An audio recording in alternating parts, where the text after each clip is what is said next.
the sound of the police in my hood.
What's up, YouTube family, and welcome back to the greatest show on YouTube, Free Black Heathen Show.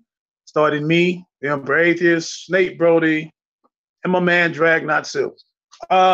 Today we have a great show as always. We got a few topics. We have a guest too. We have a brother Ben Israel. It's Tazu. How you pronounce that first name, now, brother? The Hebrew name? It's Sir. Sir Ben Israel. As a guest, we're definitely going to get to later, Black Hebrew brother. But we have some other topics that we're going to touch on first. Very good topics. We're starting with Drag, and then we're going to get to Nate on what's been going on with him and the the high priestess of agnosticism. So we'll get on all of that. So Drag, maybe you want to start off with, I know you had something you wanted to speak on. First and foremost, basically, you wanted to run down some things on what's been going on your side. Yeah, man. Yeah, our favorite person, G-Man, is in dire straits. I never imagined out here a grown man that is destitute get online, tell people he is melting snow for water. In all my years of being on the internet, never did I ever think that I would come. And not only that he is suffering greatly because he is dehydrated, his head hurts, lips are chapped, it burns when he pees, and he says it's the flu. And I said, my man, the flu don't do that. I'm sorry, you got something else going on with you. But he is upset. He is mad that I am making some very, very sharp critiques of his current situation because, now get this, I said that his problems in life ain't got shit to do with me. Nothing. I didn't possess him and force him to accept a house from somebody and break in the house. And there's all kinds of craziness, man, that's going on. He, for some reason, I got screenshots of text messages to show that he's arguing with the homeowner's wife, about being in the house and misappropriating funds that she's giving him, and he's saying, "Don't trust Dragnot." I was like, Dragnot did not deceive her. Dragnot's not living in the house. I am literally halfway across the United States. I ain't got mind control over this woman, and so it is absolutely crazy that what's been going down because he is literally right now as we speak freezing in Scranton, PA. It's like that's your cousin, man. I mean, hey, my people kind of dumb, but that's like if you are in the snow, literally white stuff falling on the ground, and you got a jacket on, no scarf, no cap, no gloves, and you walking in the middle of the road, you doing a YouTube video, complaining about you about to be hit by a car, your priorities are messed up. They ain't got shit to do with me. But for whatever reason, this dude made like 4 or 5 videos the other day. Because he was upset that I was making fun of him. It's like, well, you know what? I'm not without a heart. I'm not. I said, folks can donate money to me, and we'll get a lawyer together so he can sue the homeowner that he's trying to extort for supposed work that he did in the house. Now catch this. He claims after he broke in the house that he did some work in the house. So the homeowner owed him money. First, it was $5,000. Then it got cut down to $20,000. So I said, fine. You know what? Maybe they had some type of agreement. And so, and the homeowner and his wife, they got a YouTube channel. So the wife is speaking, Shane for Christ. She's speaking for the actual homeowner, and said, "You discussed no kind of nothing with us about no repair. You said there's some stuff that need to be done, and you're gonna get it done. You didn't say you were gonna go and subcontract people for work and then just slip us the bill later, just write a blank check, because that's what he thought was gonna happen." And I was like, that's all types of illegal. But we got a resident lawyer that might know a little something about that. But see, so all this is happening in the background. This all began when this fool got online and started criticizing that dude that he calls himself Jesus H. Christ. He's an actor. He gets on here and he pretends to be Jesus, and this that. Hey, Drag. Hey, before you go, I think it's just your tag is showing y'all. You and Nate, your face is not showing. Yeah, I got a new computer, man. I don't have a webcam yet. Okay. Yeah, no, my laptop messed up, so I gotta. Mine. I just can't find mine. Sorry. Oh. How you misplace your webcam, man? Because I take it back and forth to work with my laptop. So remember, I had to buy one. You doing sex shows at work, man? What's going on? Yeah. Ain't no telling what Nate doing, man. Ain't no telling. That's true. What the hell do you mean by webcam? Let's get into that. Yeah. Right. So look, he's going in on this dude. He's going in on this actor, Jesus H. Christ, talking about he got long hair, he like a girl, and everybody perked up and went. Everybody who watching this went, hold on, your little boyfriend on the other side of YouTube got long hair. Matter of fact, we make fun of him for all that long ass, luxurious L'Oreal, looking hair that he got. But she don't say and burning shit P. Let's not forget he got the burning P too. So yeah, man, bro. Yeah. Oh man. So he's with people pointing out the hypocrisy. So the homeowner's wife, Shani, is in the chat furious. Hey, the home of the person you staying in right now had long hair. He had long hair, which is, she's going at him, pointing out hypocrisy. And so she's like, you need to pick up your phone right now. And she get mad because he don't ever watch the chat. So she gets mad. It got to a point where she said, you know what? I want you out that house. Right there in front of everybody. Probably 100-something people watching. I want you out the house. So he finally looked at the chat and went, Shani, I'm gonna talk to you later. And so she says, why aren't you answering your phone? Oh, it's not on. She said, what do you mean the phone is not on? Here's what things got interesting. She puts this in the chat. We got screenshots. I just sent you money to have your phone on. People say, word? Wow. Hold on. So people start putting the pieces together. He's staying in their house for free, mind you, not paying rent, ain't got a job. She's paying him to keep his phone on. So we're like, what kind of arrangement's going on here? Can I get that? I want my rent paid. I pay too much. Can I get my phone bill paid? So she's asking him, what did you do with that money? Oh, I had to spend on other stuff. I had to get groceries. She said, hold on for a second. You called me crying 2 weeks ago about groceries. You ain't have money. I gave you $200. What happened to them groceries? So I said, hold on. For my family of four, we spent about $200. It's one of him, and he weighed like 100 pounds. He don't eat that much. So right. Listen, Drag, hold on. Is G-Man hitting this or something like that? Because she giving up a lot of dough to just a friend. You know what I'm saying? Yeah, really, man. That's what I said. Yeah, is something more going on? Am I missing something? That's what we're trying to figure out. I was like, he's slipping on something on the side. What's up? So supposedly, here's from, and I'm gonna tell from her perspective. Okay. She was trying to do something nice for a Christian in need. Evidently,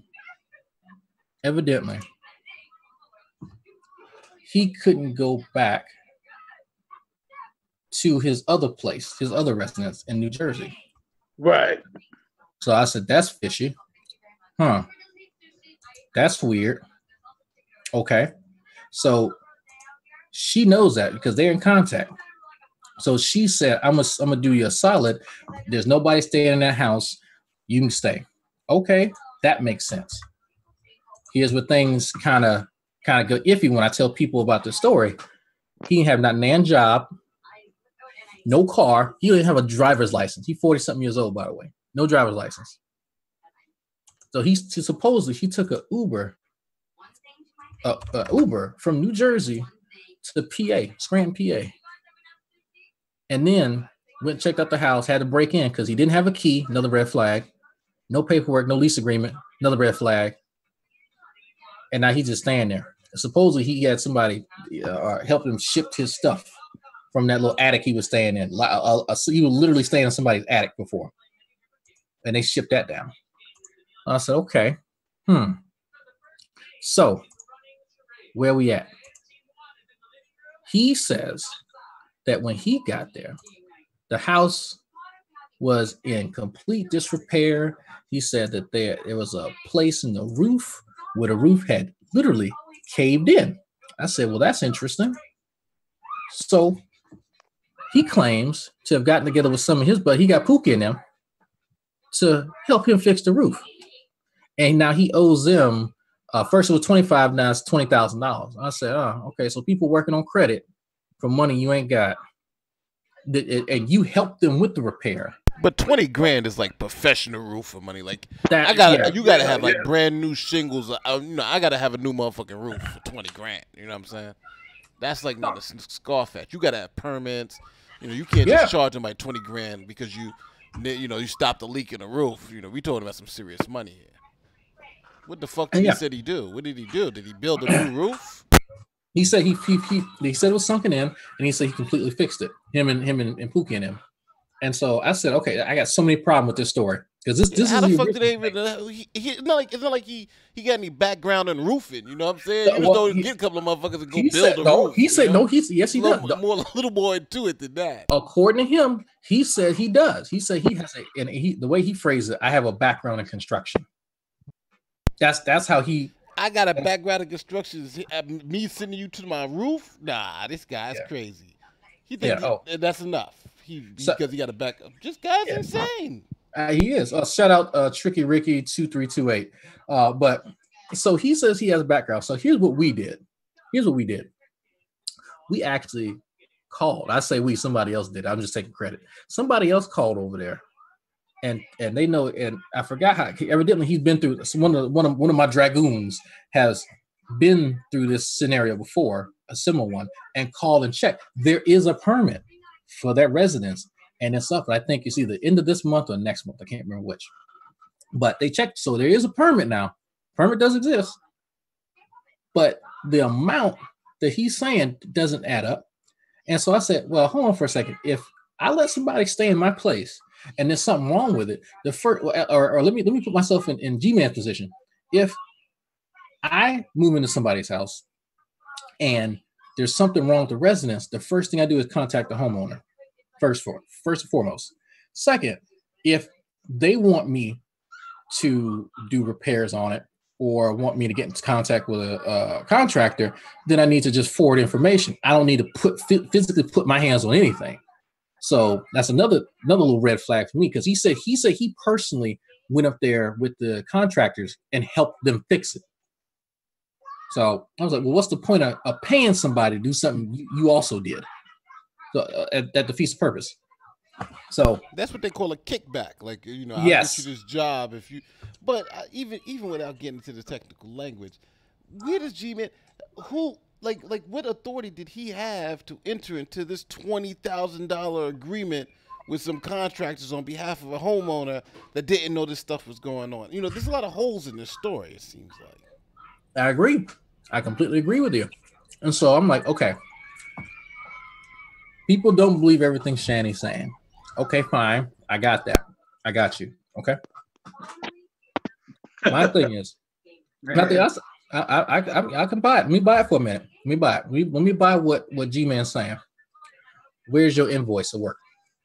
Where's the invoice of the materials and the labor costs and a description of the work being done on the premises with the address and everything? That should have been furnished immediately. because he got on here, he got on the internet telling everybody that Shani and Rev enslaved him.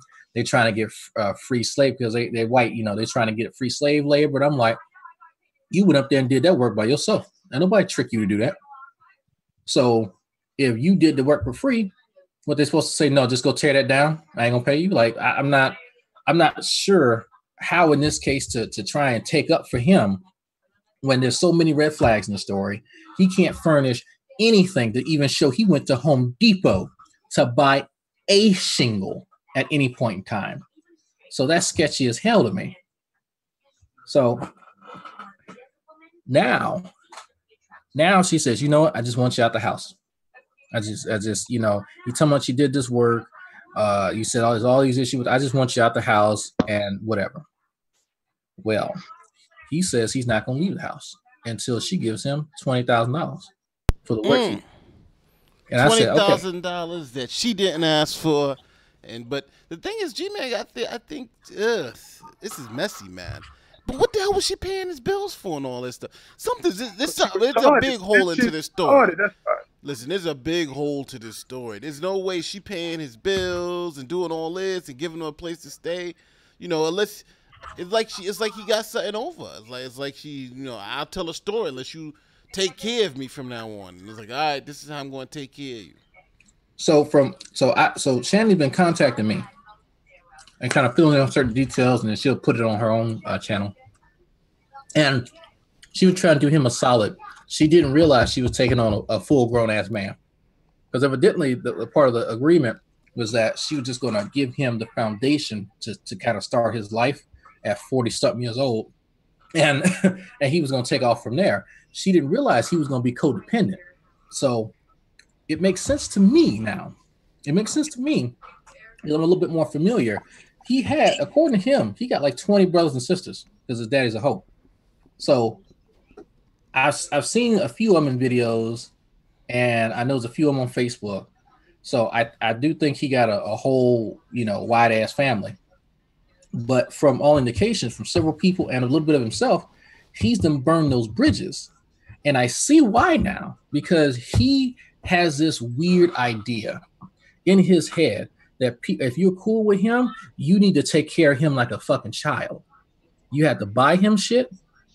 You have to cater. You can't disagree with him too hard. And Nate, you experience some of this by just being around him, just trying to be nice to his ass. He expects a lot of you, and he doesn't feel obliged to even try and reciprocate. That's just maybe I got that wrong, but did you feel that way when you were around him? Yeah, no, I did. I think G-Man, I think he doesn't know maybe how to be a friend. I think he thinks the relationship. I think he's one of those people who are always trying to get something out of a relationship and not understanding a relationship are two-way streets. You know what I mean? He has to always be winning in some way, and that's what I think is his biggest problem. Because when you're dealing with friends, it's not about winning or losing. It's about, you know, us building together, and that's the point. Sometimes I think some of these fundamentalists don't get. Yeah, and for me, it's like I was raised a certain way. I was definitely raised a certain way. And even because I hang out with Xavier, we go to school together and whatever, you know, man, y'all, I'll be live. And I'll say, okay, we'll be joking about whose turn it is to pay. Even though he got way more disposable income than I do, I still make sure I can pay within my means to provide something for him, because he's always getting shit for me. And I feel some type of way when I can't reciprocate that, or I just won't accept it. But with G-Man, like even when we were out in New York, and somebody offered to pay for his food, this is the first thing that came out this dude's mouth was, "Oh, I'm gonna get the most expensive thing on the menu." I'm like, "Nigga, you ain't got no kind of home training." Like, are we serious right now? I'm like, come on. That was just, and right then and there. No, but that showed you the mentality of the person. Like, let me get the most man, expensive thing. I really can't believe y'all even dealing with this dude that long, man. I mean, it's amazing, man. Look, so it was some backdoor agreements that I wasn't gonna throw his ass in traffic. I'm being dead serious. Right. Dead serious. That was talked about. I will admit that was talked about. That was talked about. We had to take turns making sure he didn't swallow his own damn tongue, because as soon as he started talking crazy to somebody, we will look. So here it was like 3 or 4 of us. the group was like, I think like 6 of us at one point. So, but there was 3 or 4 of us who would kind of rotate. And when he would start talking crazy to somebody, the other person would kind of step in and draw his attention. Like you got a baby rattle with a baby, and you shake in front of their face. So I'm dead serious, man. We had to do that for a grown ass man, and it's sad. That's terrible, man. It's just true though. It's true. But man, we got to laugh at his ass when MP whooped his ass at chest because he was talking mad shit that day before. Oh man. You know what, the only thing the one thing though, I feel sorry about that cat because I like and this may be sick to say, but I remember when I was like in it, when I was like in it, like really in it, like when I was like, you know, one of those Bible thumping, like, you know, I believe this to be true.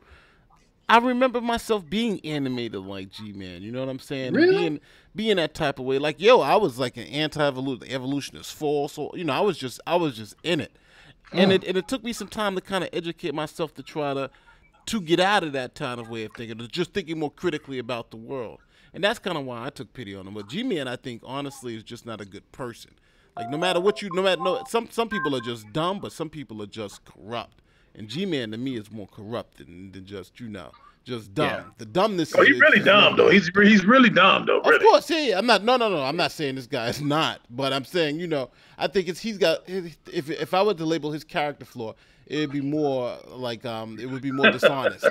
Yeah, dumb. Right. There's a malice to it because you hear him talk about people like, because one of the videos he was talking about, I'm a rest easy because Dragnot's gonna be burning in the lake of fire, and I'm like, man, who takes pleasure in some shit like that? Like, I'm a sadistic motherfucker, and I said, He's stupid motherfucker, man. Yeah. No, you're right, man. He's like, it's like, who takes pleasure in some shit like that? But let me turn around and say, hey, Sub-Zero wins, you know, and point out that he's freezing right now. Now I'm an asshole. Now I'm being mean. I'm like, look, bro, if you can be glad that I'm gonna burn, I'm gonna be glad that you're freezing. It's fair. Wee. I don't know what to say, man. But yeah. So my bestest quote at this whole drama going on right now is the timestamp. Nate, you want to play that timestamp? Yeah. Give me 1 second. We were talking about this before we went live, but you need to hear what this dude told everybody. Oh yeah. This is gonna be good. Hold on. I'm sure it is. So, let me just make sure it's all queued up. I'm in here talking to you. All right, so I think we good. Just give me 1 second. Sure it is gonna be good. Today's episode is brought to you by Shea Butter. Rub that shit on your ashy ass knuckles before you freeze to death. Crack your skin open.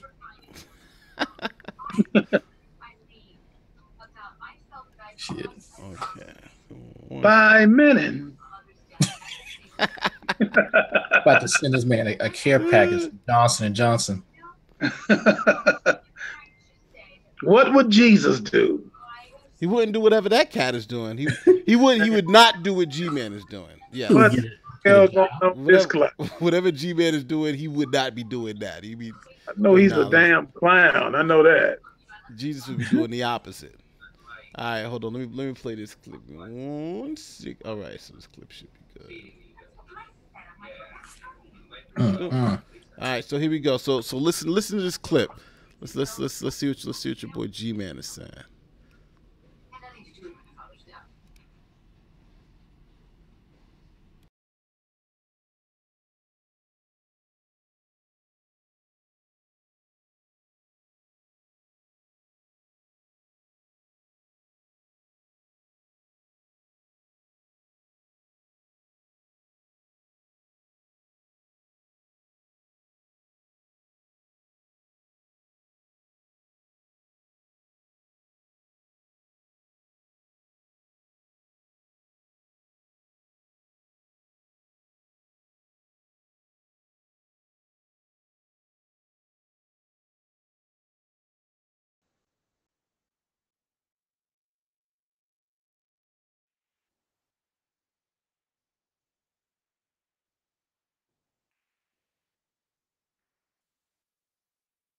Give me 1 second. I'll let you guys know what I'm looking at here in a minute.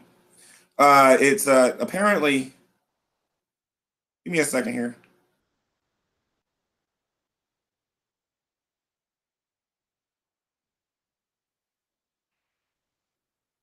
And I think I'm coming down with the flu. I doubt that's what it is, but I think I'm coming down with the flu because I have not been eating lately.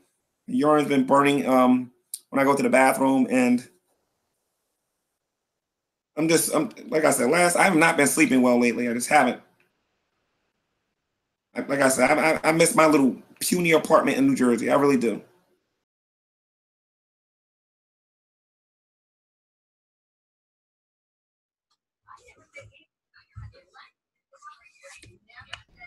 So let's just be clear.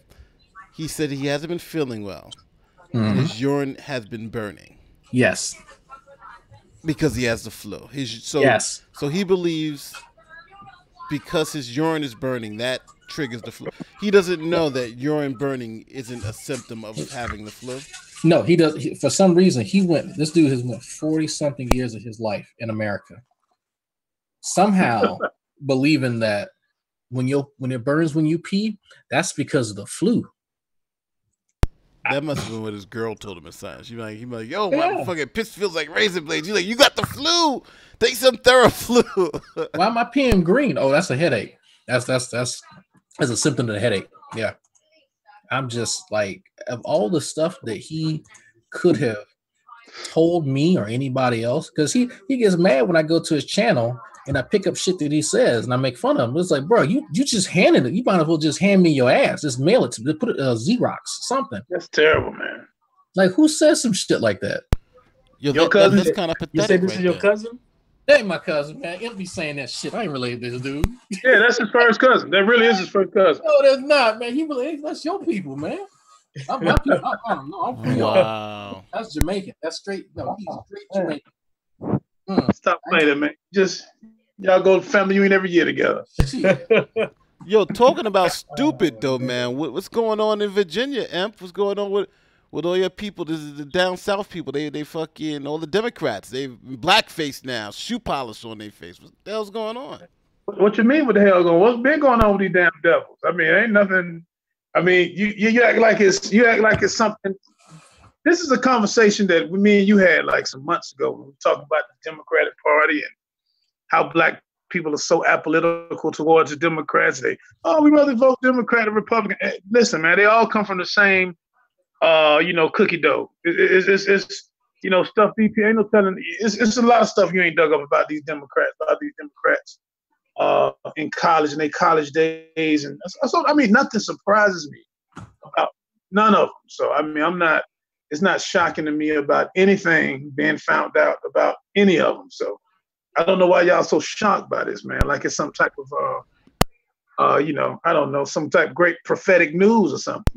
Well, don't forget, like say for instance, and I'm just keep it real. If it was a Republican, we wouldn't have no issue with it, because you kind of used to that. If they were Republicans, you'd be kind of used to that. Like, all right, another Republican racist. No. See, I don't know, man, because I can't. Well, I guess in recent years, I guess you would say that about some Republicans, but I kind of keep them all on equal footing. To tell you the truth, I think you got your Donald Trump. You do have your Donald Trump fanboys who are probably a little more exaggerated than the average Republican or redneck Democrat. But I mean, it's still in them all. It's all of them got that feel about them. You know what I mean? All of them still got that particular.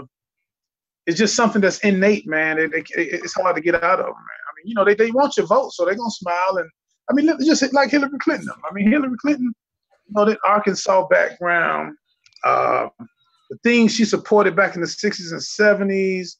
The remarks about super predators, calling young black super predators, and then 20, 25 years later, she walking around with hot sauce in her pocketbook just to get y'all vote. I mean, so I mean, you just do your history, man. None of them ain't been loving you from the beginning. I mean, it's very few, man. Very few people that got a track record like Bernie Sanders, Michael Call, and people like that. It's very, very, very, very few. So I don't be shocked by none of them. A party is just a party. And some people join the Democratic Party because, they was in a certain state that was more lean towards Democratic Party in the time period that they came up through the political system. But the same Democrats have been friends with Republicans too. So it's it's all one big fraternity and sorority. So, it ain't no big thing. But, that's not to say that we shouldn't be a part of the voting process. It can help, especially on a smaller level. When we talk about city and local government, we definitely should vote on lower levels like that. When it comes to presidential and all that, hey, that's going to do what it's going to do. Electoral votes come into play. We already know that for a fact historically that, a candidate can win popular vote, which means you're the most popular candidate and still lose elections. So, y'all do the math on that. So, Hey, Zert, how do you feel about this? The whole Virginia State House, the governor, lieutenant governor, what is it, the attorney general? They all are caught up in these scandals. Well, how is it the the Democratic governor's blackface and the Ku Klux Klan outfit, the attorney general's blackface, and then the lieutenant governor, who happens to be black himself, has, I think one woman said she almost raped her, and the other woman said it was like a sexual assault. So what do you think about that? This whole madness in Virginia? Man, honestly, it's just obviously just bringing to light what's always been, from my perspective. It's the same old, kind of like what Emperor just said, that it's not no shock when you hear things like that. That's kind of always been the history. So, and if you know it, you're not surprised. It's just like, yep, that's about right.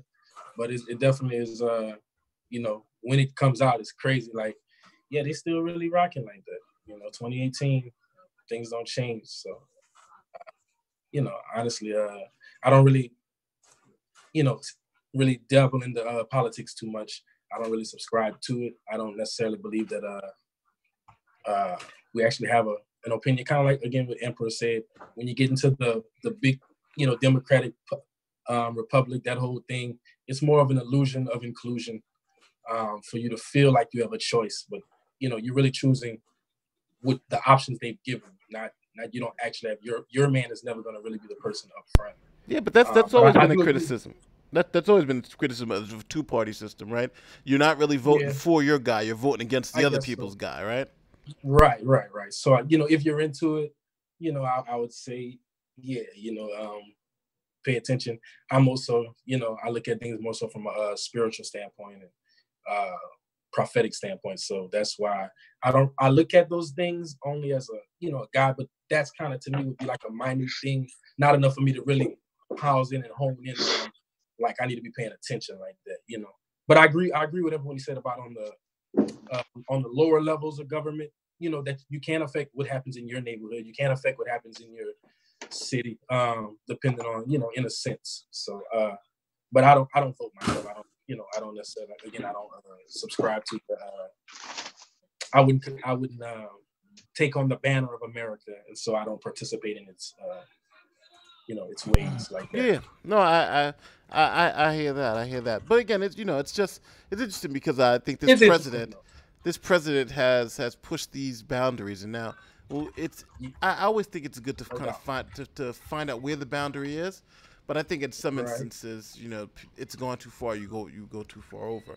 But Imp, even now, I think the what do they say about the hypocrisy? Because the Democrats were the party of the feminism and these identity type politics, but now they kind of slapped us all in the face to show that, hey, it's not really a Republican or Democratic thing. It's the people thing. These people happen to be, they are Democrats, and this is what they were doing. So Imp, what was going on too? I saw you today. You talked about Soulja Boy and some gaming thing. Was he trying to? Is he trying to do his own thing? Because I thought I heard something like that. What's going on, Drag? Let us know what's going on. Y'all didn't see Soulja Boy on a Breakfast Club? I saw something about it, but I didn't hear. What happened? Oh, he said. So they got the meme going around where Soulja Boy came on the Breakfast Club. I think he was talking to Charlemagne, and he was asking Soulja Boy about Drake. Charlemagne, that is. And so Soulja Boy turns around and goes, Drake. This weird inflection, like somebody grandma. And so I was like, why did he do that? He said, "Who is Drake? I made Drake." So he goes into this whole rant. I was like, man, I took this shit off. Not, I get the meme. Yeah, man. It's not even that. It's not that funny, but it's the fact that he was just that emotive responding to saying Drake. It's like, my man, calm your ass down.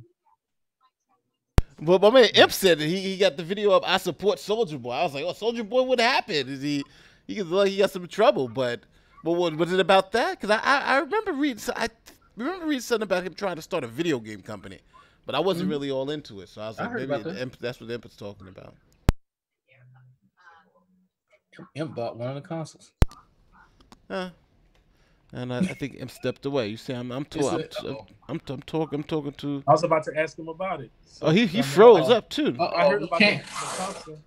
Yeah. Oh, there you go. Yeah. See, that's what happened. You can't use them anytime. You know. Man down. We lost him. We lost Imp. So basically, y'all know what an emulator is, right? Yeah, of course. So what Soulja Boy ended up doing was porting different games, like old school games, to an emulator and putting it on a console and then trying to sell it. But it's like, well, hold on, man. You know, that's just an emulator. Yeah, it's just an emulator. Like, you're not actually making no genuine game. You just making pretty much a mobile emulator that you can plug into your TV. And so kind of like when Nintendo redid, they made the little mini John that it was already everything. Yeah. Those are emulators. Exactly. So, but instead of just Nintendo, I think you get like Sega games and Dreamcast stuff. You got all kinds of stuff on there. But that was dope. Yeah, I mean, it's a good idea, but he don't own any licensings or anything for them games. So, you know, he got hit with that copyright, and so that was it. I got his ass. Damn. So he just took the old games and put them back out and pretended that they were his. That was it. That was the company. That was pretty much it, man. I mean, I think there's a little bit more to it, but from what I understand, he was just trying to sell people emulators. I'm like, I can download that. Damn. Our brother, try anything, you know that we all about the hustle. Yeah. He trying to sell us shit that's free. That's crazy. Right. Yeah. But that's the ultimate hustler right there. You trying to sell something that's free. I can respect, you know, a rapper that's going into the hustle, but it's like you do it like Chamillionaire. Like Chamillionaire is investing in like Silicon Valley projects. Yeah. Like you go look him up, and what he's getting mad money. Yeah. Mad money for the shit. But there's levels to the game, though. There's levels to the game. You know. I got lost for a minute, didn't I?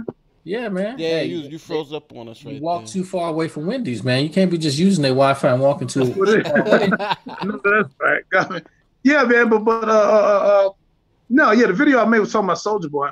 Some people say they hit me up. They say he was using alibi.com stuff, but he supposedly came up with his own console, to try to compete with the big boys, Microsoft and Sony and Nintendo. But that's basically all I was talking about. Basically, what I was talking about in the video was the Gucci blackface and Prada blackface, and how these big European consumers basically been using our dollars for years, and they still have no respect for our culture. Which our culture, when we know for a fact, specifically hip hop, our culture basically, we run the world. We actually dictate different things. But it's just to show you that these particular brands still don't respect our culture. So what black people gonna do? They just gonna talk trash for a couple of weeks and still buy Gucci and Prada. You know what I mean? Now, when you said the products, be a big supporter of Gucci, man, especially Dapper Dan. Dapper Dan, my man. I would go up in New York, buy some. I got some of his leathers now, Gucci Dapper Dan's. But I can't do that now. You know what I mean? So if you talking about that, because I saw a sweater. It's kind of ugly. So I just wonder. I wonder what people gonna do. How they gonna react to it? They just gonna accept this damn weak ass apology, or what they gonna do about it? You know what I mean? Yeah. You talking about that? Yeah, because I saw like a sweater, like a black sweater. That had, exactly. Pull up the neck and it's red around the lips or some shit like that. Exactly. That's it. I was trying to figure out what the hell that even was. I'm like, you look like a damn. And Prada had one too. Prada did the same thing. Prada just have something that's almost similar, the same way, and it's basically look like blackface. So whoever the designers were, even if that was, which there's no way in hell I'm gonna say that wasn't their intention. But if it wasn't your intention, like, why would you make some shit that looked like that? Like, what was what were you trying to go with that design? You know what I'm saying? So Yeah. I don't see how you could say, well, that wasn't our intention. I don't see how you could say it.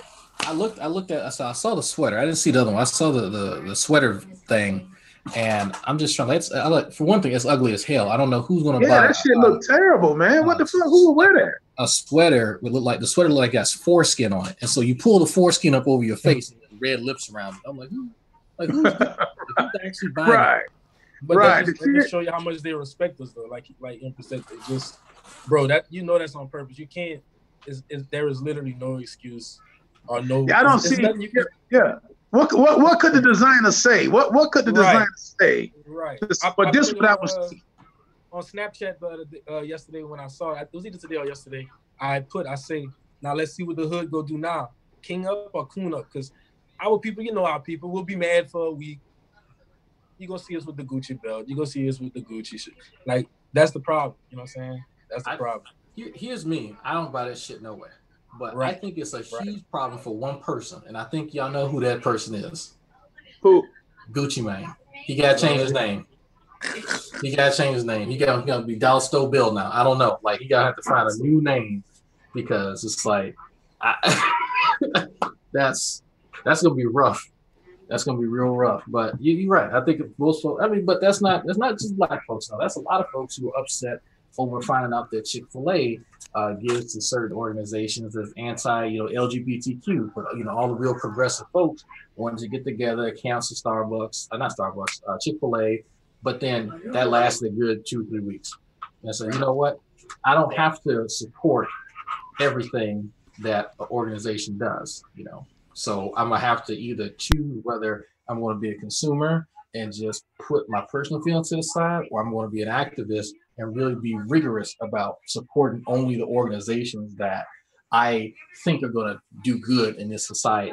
You can't do both, and so it's best just to kind of be honest with either on that perspective or the other perspective, and not try to play the middle ground where it's most convenient to do shit and say shit when you're on social media. Right. I don't know. But I know one thing: if Coach bags start acting up, I don't know. I see them with Coach bags around here. Are you a Coach man? Not me. No, my wife. My wife loves Coach too. Yeah, Coach and Michael Kors and what's the other Louis Vuitton, and I don't see the difference. But you know what the problem is that we as a people have so much buying power, in the sense of even though these high designers are really designing for that high class, that upper class market.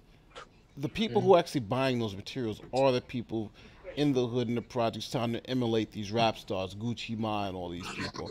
And even though you're buying these products, these $300 sneakers that you really can't afford or something like that, and we and that consumer base that we do, we drive that market. And if we were to not buy that stuff, that's a huge chunk of their profits. And the problem is that power not yielded is power not gained, because then at the point where now it's if you're not exercising any control over what those people do with their money, in terms of I'm not going to buy your product if you do these type of things, or if you put this type of advertising out, then you can dictate not only their bottom line, but then how they treat you as a group.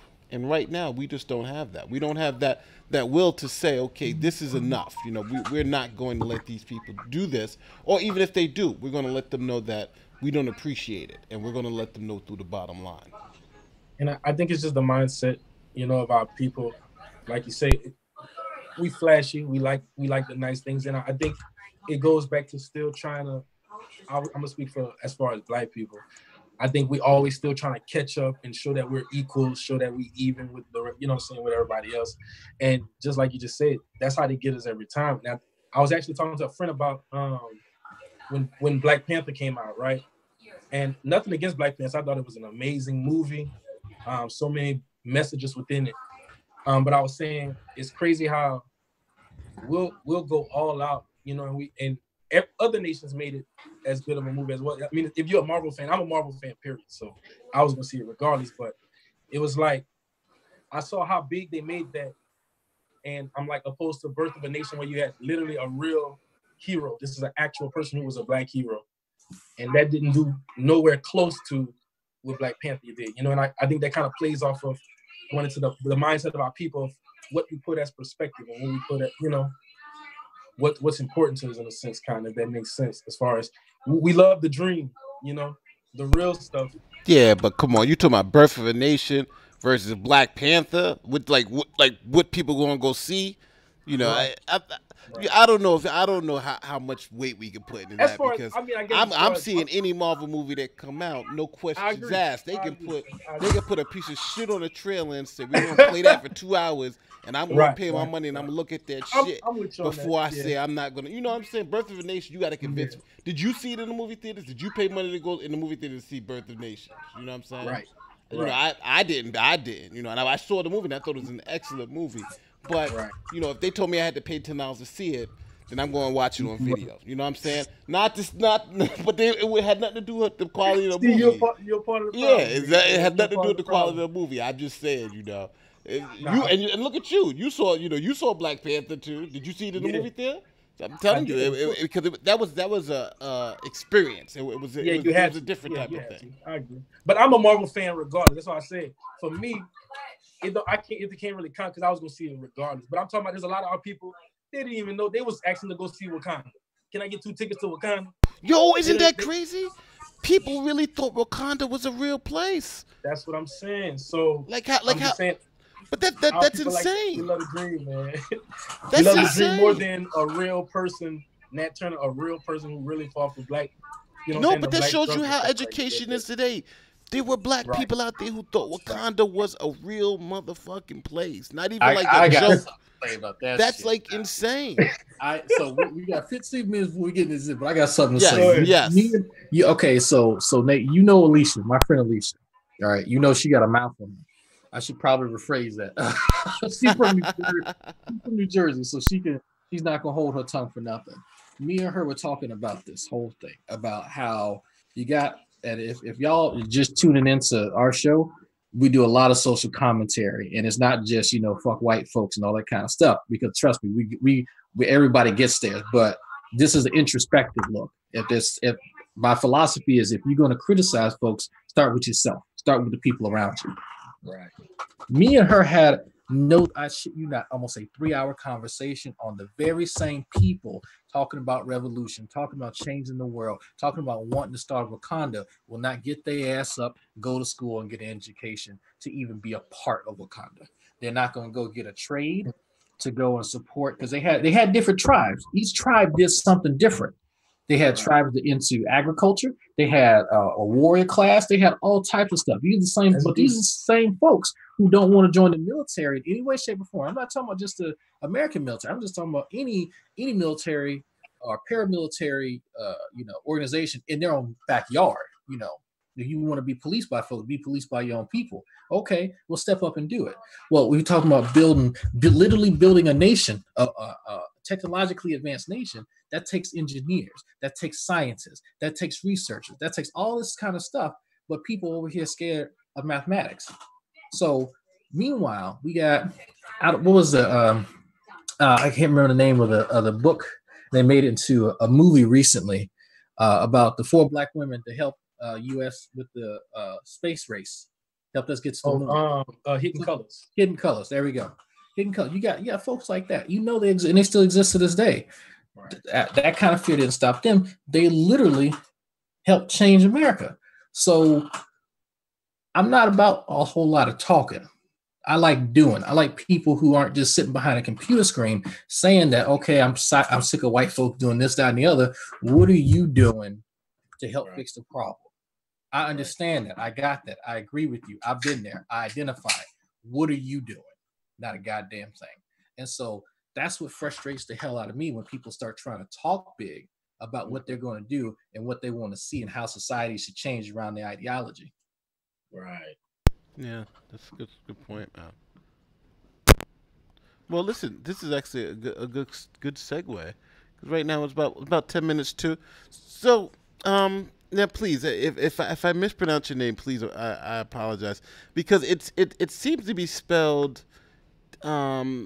It seems the spelling and the pronunciation seem different because you said you pronounce it It's Zert, Right. like The it's T like. is Go ahead. kind of silent. People say it's silent. I can hear it. It's Zer. It's kind of right in the front, but we'll say the T is silent. So I'm pronouncing Zer, Right. because I was pronouncing Zert earlier with a T at the end. I thought No, the no, T no. was like opposed to Zer. Zer bin Right. Israel. So Zer bin Israel. Can you explain? Can you just give us a quick overview about what the Hebrew Israelites is? What's the doctrine? Like sometimes people will the way I'm introduced to them, or the way I'll notice them, is they'll be on the street corner preaching Right. and in very elaborate robes and things of that nature. So just give us a little background history on what a Black Hebrew Israelite is. Well, Black Hebrew Israelite is a title that I would say, government stuff is kind of giving us to kind of defame, because Black means evil, dirty, that whole thing, playing semantics off of us who are Israelites, we just say that we're Israelites. So I would say I'm an Israelite from the tribe of Judah. I would say I'm a Black Hebrew Israelite, because Hebrew, that's my language. There's a lot of Hebrews that's not Israelites, but digressing, being an Israelite is just understanding that I am, me and my descendants are the people of the Bible, right? God's chosen people, the Israelites, and that would be Blacks, Hispanics, Native Americans. We are the children of Israel, the children of the Bible, the children of the book. And, it kind of goes with, that's our nationality, knowing that who we are as a people. And because of having that nationality now, we are to adhere to the Bible and what's required of us, which is to keep the laws, the statutes, and the commandments of the Most High God, which is in the Bible. And so, that's the gist. I know when you see brothers on the corners, that's brothers out teaching the word, crying out as the Bible says to do. There's a few scriptures, Deuteronomy 10. There's a lot of scriptures that just we're required to go out and teach our people in the highways and byways, and let them know who they are. So that's what you see when you see those. As far as the wardrobes and style of dress, that's going back to our Hebraic customs of fashion and the way we dressed biblically.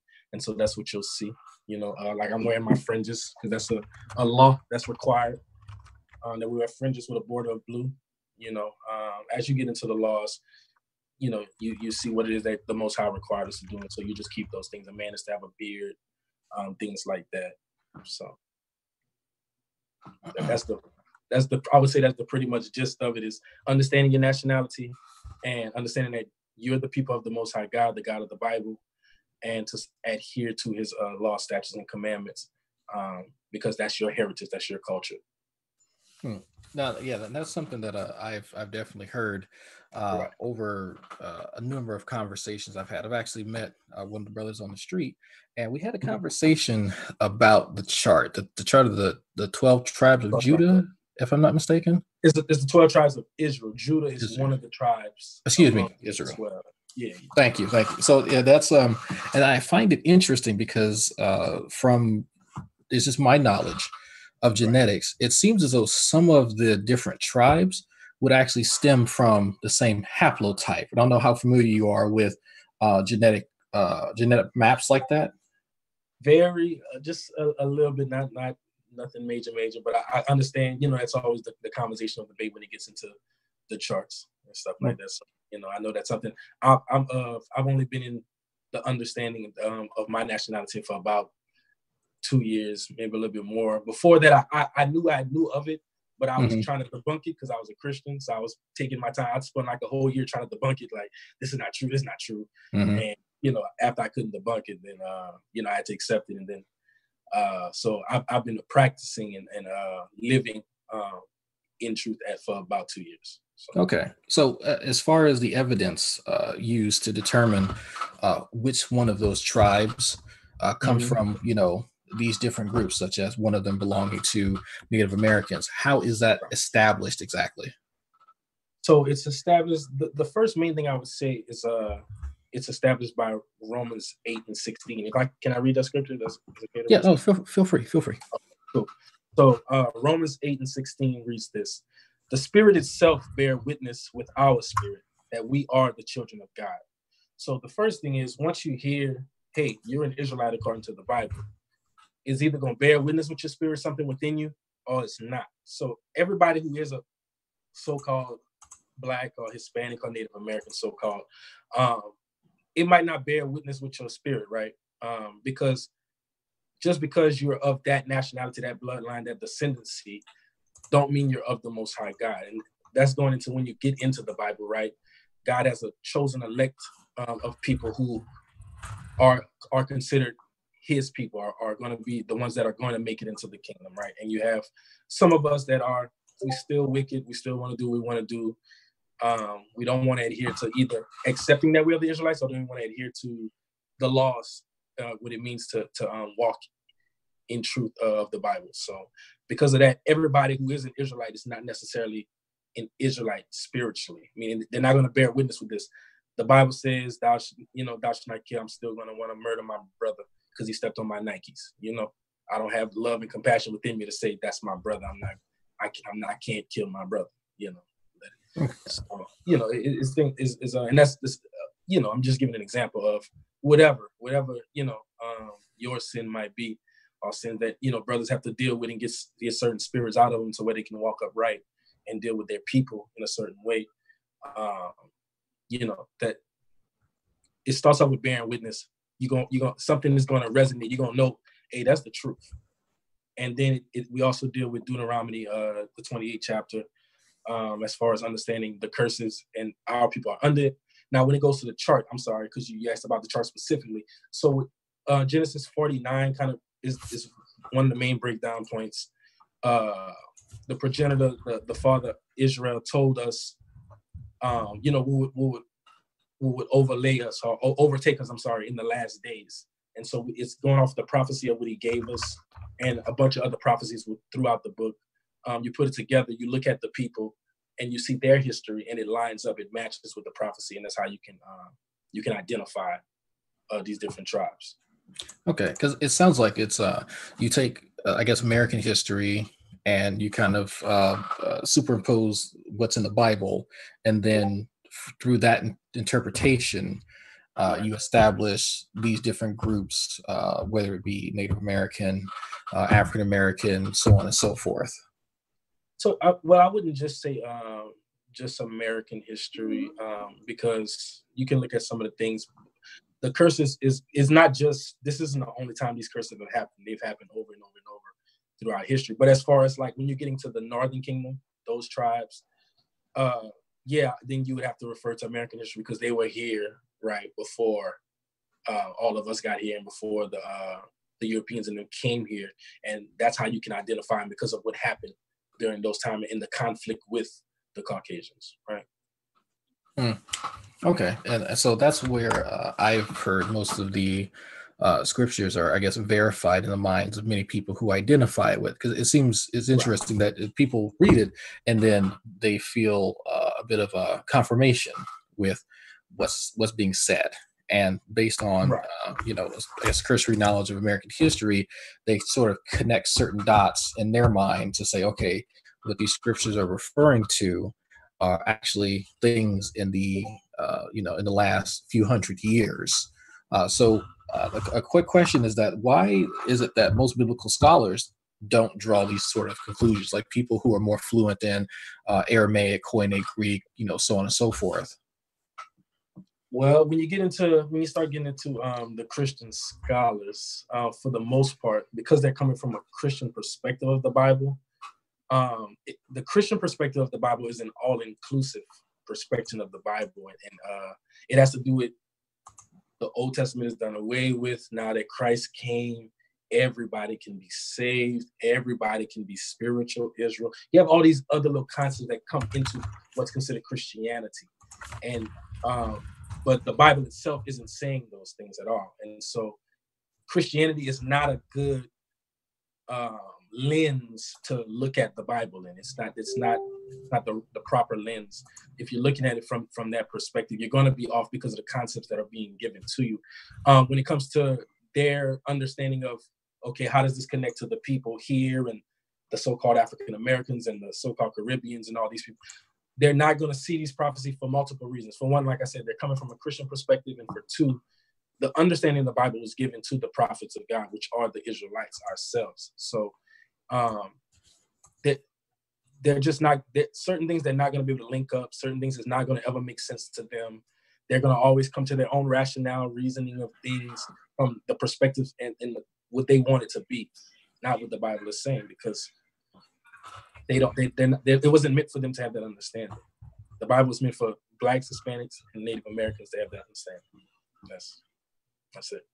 That's interesting. I don't want to, when I say Blacks, don't just take that as I don't just mean American Blacks. We're not the only, because the Bible says Israelites are scattered throughout the whole world. I'm saying Black as the term of, diaspora, Black diaspora. Right, the diaspora, exactly. Okay. Okay, so because that's one of the things that I also wanted to address. Some of the Black Hebrew Israelites that we are familiar with here on this platform are fairly, like I said, hostile toward Africans, as in, people who currently reside in Africa as we speak. Are you familiar with any hostilities? I am familiar, and that comes from so in understanding our nationality, and when you read even the Zondervan Bible Dictionary, Compact Bible Dictionary, it tells you the Israelites were Shemitic people. That the so-called Africans, we know African is a continent of many countries, but when they're saying the Africans, they're talking about people that are the Hamites, and the Hamites are separate from the Shemite people. And when you read in the Bible Dictionary, it tells you that the Hamites were everybody, all the dark races, not the Negroes. So they understand that the Negroes are not Hamitic people. And then when you look at what the Hamite nation did to our people biblically and historically, and a lot of people get a disdain for the other nations. I'm also take the approach of, I'm kind of indifferent towards the other nation. I don't really worry about these other nations too much. I'm more so like, I just want to wake my people up. I care that you understand that you're an Israelite, you repent, you come back to the Most High God. These other nations, I don't really, I don't go, I'm not angry and mad at them, but a lot of the brothers are upset because, you read the history and the Bible says, surely oppression maketh the wise man mad. And so a lot of our brothers get, you're in the scriptures, you're reading this, you get in this history, you start reading the history, it's all coming together. You see what they've done to us, to our people. That's like if you found out I raped your grandmother, right? You're going to feel some type of way about me. And so our people really connect to the history of our people, and they can get very, very passionate about that. I think a lot of time brothers don't just know how to have a dialogue and just have a conversation. It kind of tends to just get in the moment, people be in their feelings. They're already out trying to preach, and then people are coming just blasting, and to try to get them off your square, they kind of just start blasting, going at them, especially if you're not of Israel, because now I'm dealing with another nation. I start thinking about everything those nations have done to us. I know that the Most High God is only dealing with Israel. He's not dealing with the other nations. How I display that and verbalize that might come out very, very rad. That whole thing. Yeah, so one of the issues that I actually have with this is that most of it ends up coming from almost a strictly biblical point of view, which isn't inherently bad. Right. Genetically, we know that we stem as African Americans from people of the Gold Coast, sub-Saharan Africa. Right. So the distinction between Shemites and Hamites, in my mind, only exists in biblical literature, and not there's no actual genetic basis other than a few differences in certain genetic markers. But there's quite clearly a link between African Americans in America and let's say people in Ghana or the Congo. A lot of our people were there because that's our people that's how we ended up here from the Gold Coast, the Slave Coast, those coasts. So I agree with you. A lot of our people are there. The Ghanaians, that some of those people are Israelites. Actually, they just don't know that they're Israelites, right? Because our people. So in 70 AD, when Jerusalem was ransacked, we fled. Some of us fled into Europe. Some of us fled into Africa. And when we fled into Africa, a lot of the African nations don't really like us, so they put us into hard bondage, right? In East Africa. But we kept traveling all the way till we got to the West, coast, and so from the Negro Land Strip onto that whole coast where you get Ghana and all those places, a lot of those people are Israel. That's all. A lot of Israelite tribes that was in there, and they mixed with the African people. So from a genetic standpoint, that's why, so most of I don't really. It's not about going. It's not about trying to figure out, oh, am I African or am I? Your spirit is gonna bear witness. If you can't identify with these curses, if you can't identify with the people of this Bible, it don't connect to you. You're probably not the people of the book, because the people of the book, you're gonna be able to identify and be like, hey, just like this person in the Bible, I have people that act just like that. I have people that you can connect, you can relate. It make complete sense. Your spirit is gonna bear witness. If your spirit don't bear witness, you're probably not. It's probably not your people. Okay, we got that's a fan. what I was. We got a fan. Oh, I see you put it in the chat. You want to ask it, Drag? Yeah, so it says 3 Black Heathens. Can you ask him if Yahweh blesses the rains down in Africa, or does just everyone else? Does Yahweh bless the rains down in Africa? Is that the question? I'm sorry. Yeah, or just everyone else. Yeah, I put it in the side down here. If you click, you see where it says chat in the little window. Oh, if he's on his phone, I'm not sure if you can see it. Oh yeah, I'm on my phone. I don't know how to work it. I'm sorry. Oh, okay. But so they asked, does he bless the rain? Like water, rain? Yeah, the water out the sky. Yeah. I really don't understand the question. Does he bless the rain in Africa? They've been trying to understand the context of the question. Like it just says, can you ask him if Yeshua blesses the rain down in Africa, or does it does just everyone else? Yeah. So maybe you got to clarify. Maybe you have to clarify. So okay. I thought it sounded familiar. It's a joke. It's lyrics. Anyway. All right. I just someone put it in the chat. I was like, oh yeah, it's late. We all missed it, man. Yeah. No. As soon as someone said Toto, I was like, oh right. So okay. So here's my thing. I got it. It's reliant a lot on a person's epistemological basis, as in the way that your mind simply operates. And so my initial issue with this is that, and just to let you know, my background is in biology. Right.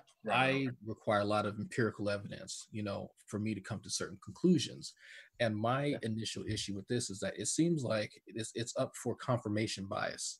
How does one separate the truth from fiction if you're simply going with what you seem to be in tune with? Because whether or not I find something intuitive has no regard on objective facts. So I can say, oh, I don't feel that in the next election Donald Trump will win, but if the affairs are such, then he will win. You get what I'm saying?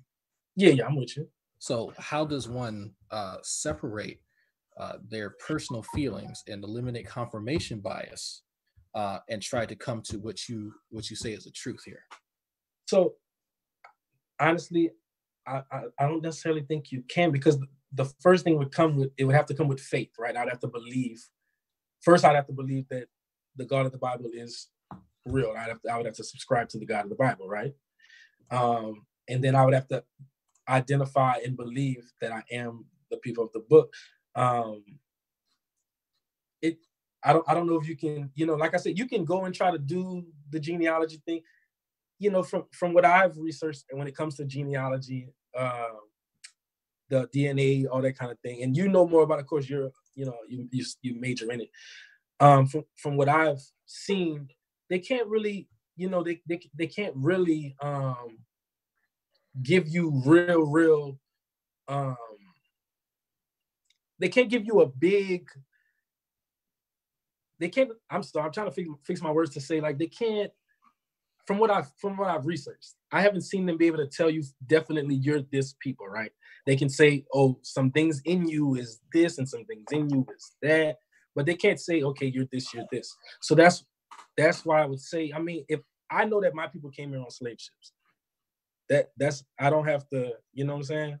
Mm-hmm. I don't have to do a scientific study on that, background on that, to find out if that's a truth. I know that's a truth, because I know my people, I know my grandfather, and you know what I'm saying, I know the history of my family on my father's side, to know we came off of cargo slave ships. We came here. That's in the Bible. That's a prophecy that said what happened to the Israelites, no other people. It hasn't happened to any other people. You see what I'm saying? So I can take history, I can take prophecy, I can put it together.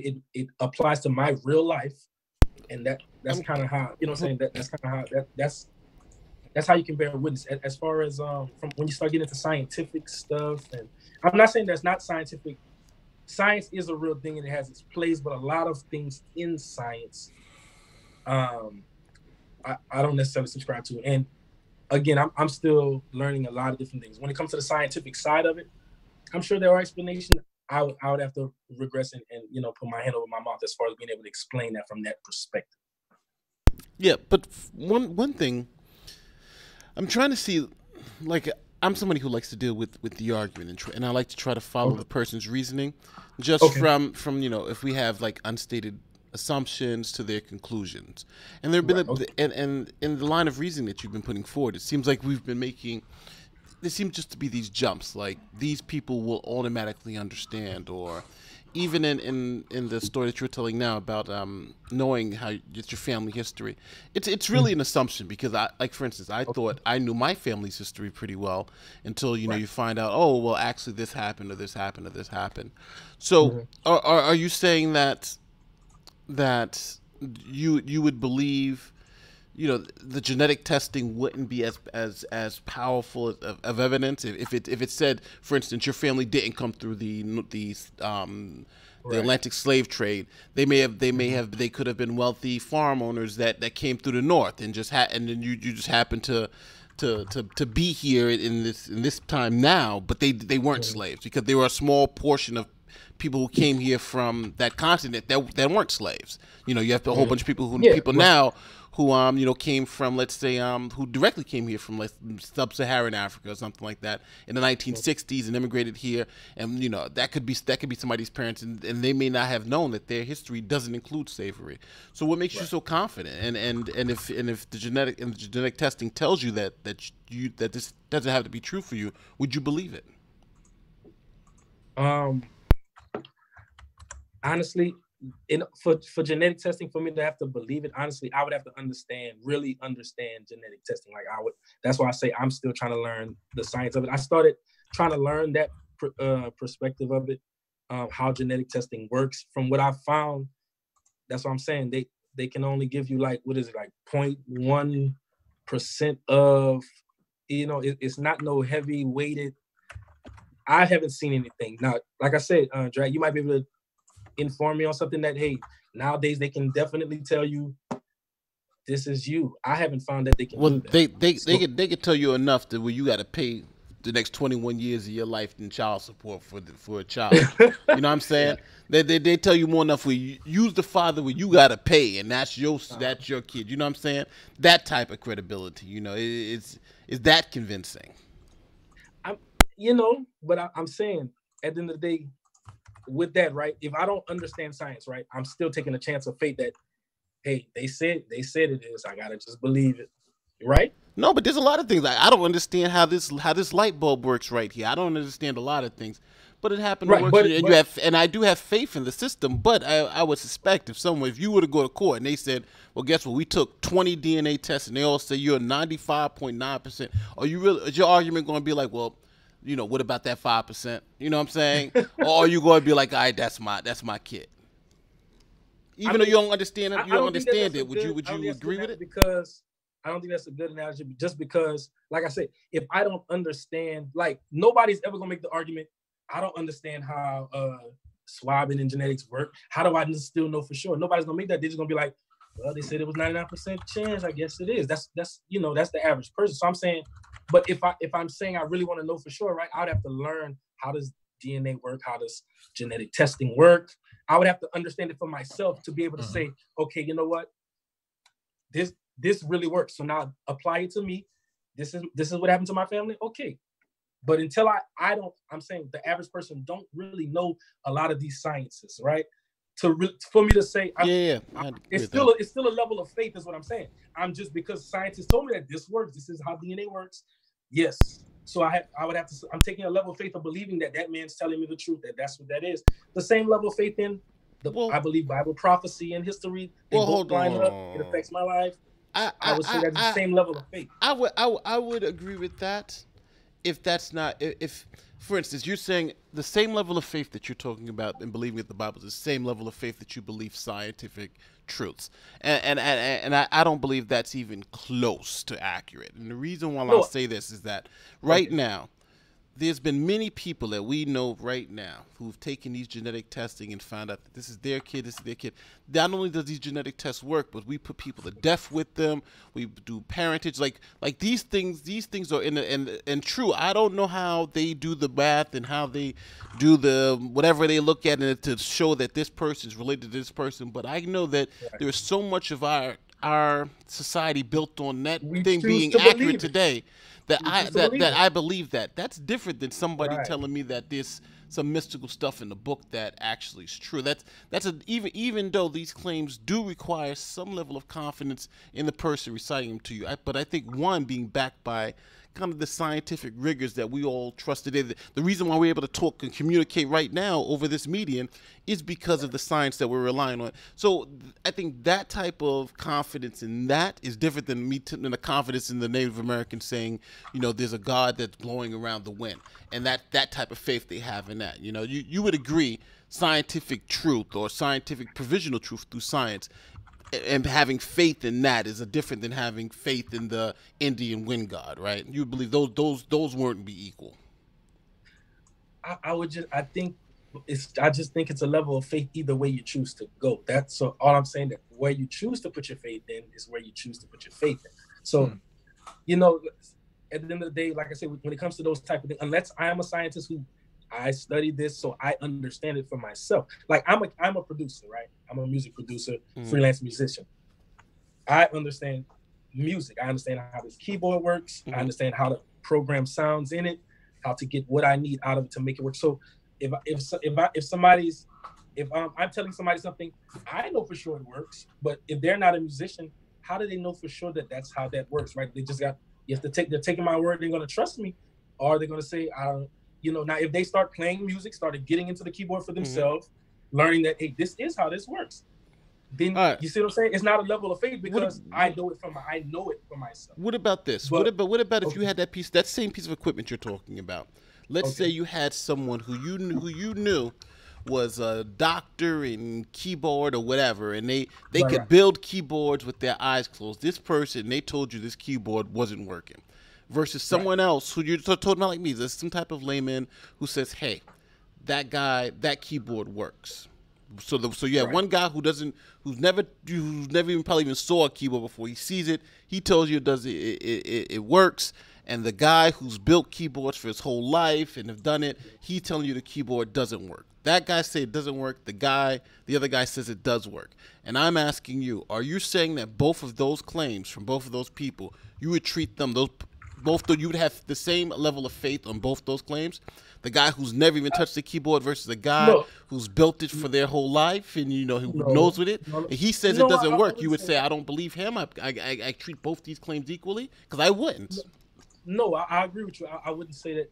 I wouldn't say that I would treat those the same. But I don't necessarily think. Again, I don't think that analogy kind of lines up to. I don't think that it equates. Because that's talking about. Okay, this is a person who does this, right? And me taking that, at the end of the day, if I don't do it myself, I'm taking their word for it. Now, I know that this is what they do, so I'm probably going to be more inclined to believe them. But I'm saying with certain you pick and choose what you want to choose. Am I going to just believe you, or am I going to go do this for myself? And that's it's kind of that type of thing. It's more so, I could just say, hey, I'm just going to believe the scientists, and if they say it, that's what it is. Or I'm going to say, you know what? I need to know, because this matters to me. This is something I need to know for sure that I know this. And I think it's more so, I think, it's on that line. It's not the same thing. But so that's what I'm saying when it comes to, go ahead. No, I'm saying, but you would believe the scientist, not because he's just a scientist, but because you would suspect that this person has the background and the education to make, even though it may be, I guess, something a little bit more educated than the layman. And that was the point of that. My objection was to the point of that you would you would understand that there are some professionals in particular fields, and when those professionals give you an opinion, a doctor, a lawyer, or something, or you But know, even that you would give that more trust than a layman, even though you'd have to take faith in both opinions. But one opinion would be more convincing to you because it comes from a professional. Agree. And that goes to, I would have to believe them. I would have to want to trust them. And when it comes to mainstream science, I don't necessarily, you see what I'm saying? So that's where the problem comes in, because I don't necessarily believe everything, and in certain things, because I don't know it enough. Now, after I read and study, and if I can find, if there's people I can look at and be like, okay, I trust their work, I've seen their, that type of thing, then I can, but I don't know enough about science. That's why I said, as of right now, I don't know enough scientists to be like, oh, I believe that person and what they say. I would contest that you actually do in a different sense. Okay, so you do know that we have wonderful pieces of technology created by plenty of scientists and researchers, such as the computer that you're using, such as the microwave. I always ask people this question: do you actually know how your microwave heats food? Could you give me a brief explanation? Right. So I understand it a little bit. Yeah, I understand the microwave work. Okay, so with that understanding, right. That's why I can trust them, because I went study and do it for myself. So I can look. I studied. I know how to. If you're just doing like trying to make a basic microwave when it comes to science on that level, you can do that for yourself and see that works. That's a real thing. So now I can believe, hey, this is a microwave. It's going to heat you. I know that works because that's what I'm saying. So I think. Go ahead. I'm sorry. So no, it's okay. It's okay. So is the demarcation here that if you can personally get your hands on something and see it for yourself, is that the demarcation between whether or not you actually believe something or not? Part of it has to do with, I have to know it to be true for myself. Like when I read the Bible and I look at history and archaeology and stuff like that, and how it applies to my actual self, me, the person, what I see in real life, it all aligns and makes sense. So that's why I can say I know it to be true. Okay, because that sounds like something a bit different, because I can learn how to do something, right? But be accepting the result of that is something entirely different, because I can learn, let's say, because I actually know how to perform genetic tests, right? And I can disagree with the conclusion that it makes. Those are two separate things here. So if I explain to you that, well, in order to determine your genetic background, we use something called a rift flip, a restriction fragment length polymorphism. That's a fancy way of saying it's a piece of your genome that we all look at, that we all have, and that different ones will have a different string of characters at a very, very particular point. And that's how we know who's related to who. That is the very basis of how genetic tests are done. Now, I've explained that to you in layman's terms. It's way more complicated. I personally performed this myself. That's why I have more confidence in genetic tests. But even before I was able to do that, I had confidence in this technique, because we've always been able to verify the use of technology. But that was before I actually placed my hands on it, right? So the fact that before you knew how a microwave worked, you used it and you trust that it did work. You'd still have faith in the people, the scientists who then created it. So why in this case are you reserving judgment for something that you claim to, want a little bit more? Like you have a higher standard for this piece of technology versus another. Well, because this has to do with, so it would have to do with, because of this is going to, my faith system, of what I'm believing, to how a lens of how to look at the world. That's kind of different than a microwave. It's not in the level of importance. One definitely trumps the other. And so because it's such an importance, I need to know that I know a thing. And so now, what you said, you even admitted to yourself before you went and do the research, which is the best thing to do. You went and at some point did it, and now you can say for sure, I know that this works. I can't say that because I haven't done that yet, if that makes sense. But you trusted on it. I agree that you can trust in something that you might not necessarily don't know how it actually goes about working. I agree with you. I just, at the end of the day, so in short, the Bible says, cursed is the man that putteth his trust in man. Meaning, I can choose to take your word for it, but I don't know. I'm taking a chance at that point. If I don't know it for myself, I'm taking a chance. And so when it comes to like my nationality, I'm not saying that if the tests are saying this, right, I would then have to I have to look at that. Now that's when I would be like, let me start learning about how this testing works, all these different things to go along so I can come to a definite conclusion that either I am or am not biologically an Israelite, right? Right. So for me, though, that I get what you're saying. Okay. And I wanna carefully phrase what I'm trying to say. I think there's two parts to this. There is the acceptance of conclusions coming from different perspectives, and then there are the objective facts or the objective state of affairs. Now, what I choose to believe, or what I come to believe, I should say, from a particular perspective has no impact on objective reality. Would you agree with that statement? Would I come say it one more time? I apologize. So okay, so I'll actually rephrase it. So whether or not I choose to entertain certain beliefs, has no impact on the objective state of affairs. I got you. Yeah, it can't. That's a possibility, right? Yes. Okay, so now, so for me, I would say it's not a possibility. That is reality. That is, it doesn't matter how I feel about something personally. Okay. If I feel as though the sun is not going to come up tomorrow because I have a lack of faith or a lack of trust in that proposition, that actually has no impact on whether the sun's going to come up. You would agree? Okay, I would agree. Okay, and so for me, that's kind of where we're at with in the conversation. I get what you're saying. So you're saying if genetically, these tests are saying you are not an Israelite, but I choose to believe I'm an Israelite. That's kind of I get what you're saying with that, right?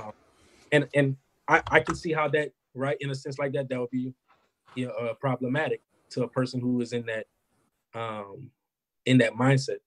So that's where, if that person chooses to believe wholeheartedly in science and they're choosing to believe in the Bible, that would be a hard state. I'm not in that predicament. So, it doesn't, it wouldn't apply to me. But yeah, it is interesting.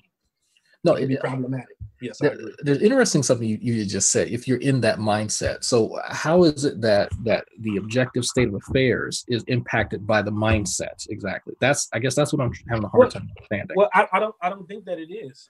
I'm just saying that if I'm saying I would have to subscribe to science, right? I would have to, if I say I'm not gonna, or either way, if I choose to go learn it for myself, if I learn it for myself, and if it is that I'm not, right, then I would have to accept that. If I choose to believe, if science has taught me this is a truth, and I accept, you see what I'm saying? If that is a truth, I need to conform to that. I would say I need to conform to that. I guess it's still for me I'm having a really hard time trying to understand. So if someone took your DNA, right, unbeknownst to you, took your DNA, and they ran a test, right, they did every test imaginable. They had other people tested. They found, they found that you have a certain genetic background. They're not even going to tell you what it is, right? Right. Okay. The claims of that person are going to be true based on the body of knowledge that we have available. You would agree? Right. Okay.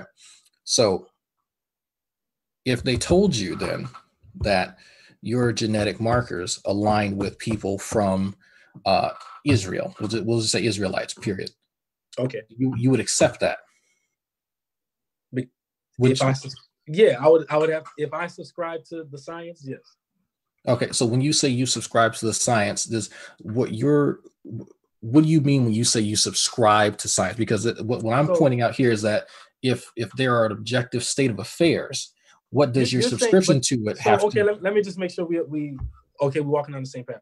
Mm-hmm. So you're so the believing that DNA testing and all that is an actual fact, right?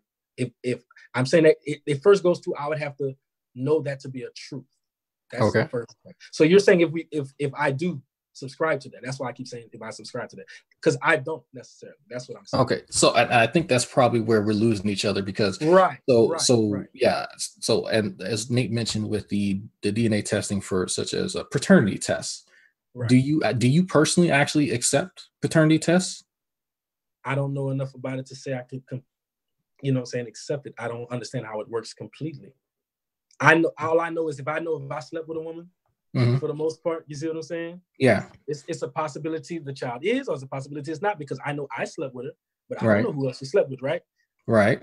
So if you chance, you are taking it's like we all. Okay, so if you're in a monogamous relationship, you know this woman has not been, unfaithful to you. If I know, if you have knowledge of that, then I would say it's mine, right? You would say it's yours. I'd be way more inclined to believe that's my child. I'm the okay. only person. If as for what I know, I'm the only person she slept with. I would, see what I'm saying? Right. No, I'm with you. So if we're saying that if the child that you produce will be half of her and half of you, would we be able to find both markers of you and her in the child? As of right now, I would have to assume, right? I know according to the Bible, you are what your father is, right? You are your and the science I know about that is that when the seed is going into the egg, the blood of the seed is what's starting that whole process. And the blood of the mother doesn't mix with that. It can't mix with that, according from what I've researched. And so you are literally your father. You are your father. And so I would say that child would be of my seed. Of course, he would have things like his mother because you're in your mother's womb. So you're going to get some of her DNA. You're going to get, I don't know enough of how all that whole thing works. So of course that's fine. But I would say I would say that you are from the descendancy of your father. Right. Okay. So and that would be primary. Yes. So if there could be no other person, if it's just one man, one woman making a child, that child's going to be part of that woman, part of that man. Right. Okay. So we're on the same page. So with that being said, there are certain things that make the husband unique, and there are things that make the mother unique. Okay. Wouldn't those two things, those two unique individuals, have things found in the child they produced? I would agree. Okay. So if we're able to then look at the very specific places to find those unique things, okay, wouldn't that confirm that the child is from the parents? Yeah, but I'm just saying I don't know how that works. That's fine. I'm not in disagreement with No, that. that's fine. I don't expect you to know how that works. So just in theory, we're just going over the gross concept. I would agree. Yeah, so just in theory. So now, with that being said, when someone conducts a DNA test, we're reliant on people who we don't know that are going to be performing this test and giving us a certain result. And so what I see coming from you is that I'm having faith, not necessarily in the techniques, is that I'm having someone else give me a result to something that I know little about. So I'm having to place trust in a third party to give me some very important information. Now, is that what the issue you're having at hand? That's kind of it. I'm just saying it's not that it's an issue. I'm saying that it's a level of faith, right? I'm choosing to believe them. So I think that some people are saying this in the chat that when me and Nate say faith, there's actually, there's a few different definitions of faith. Right. That I use has to do with evidence, demonstrable evidence, in particular empirical evidence. If someone says that, well, Dragnot, your gene, I think it's like I'm trying to think. There's perfect example. The gene for melanin. I, Nate, produce eumelanin. That's the MC1R gene. Well, how do I know that? I can access things that can confirm that. I can actually, there's a repository of knowledge that can confirm that. I can also look at my skin and confirm that. There's different ways, but if the technology is available and that there are third parties that I can trust and that the parties have a history of accuracy, well, the faith that I'm putting in them isn't based on just anything willy-nilly. It's based on an established set of events that has built the trust within everyone, that they I agree. But that's kind of, I would agree that that's faith. When I'm saying faith, I'm just saying I'm choosing to trust. I'm choosing to That's, to me, that's faith. I'm saying that. Now, why you choose to do it, I agree. That's a logical reason to have faith in something. Right. This has shown itself to be over and over. They have a record of, so I choose to trust their word on it. Right. Yeah. So even if I did not have faith in the system, it can still give me an accurate result of the world. Would you agree?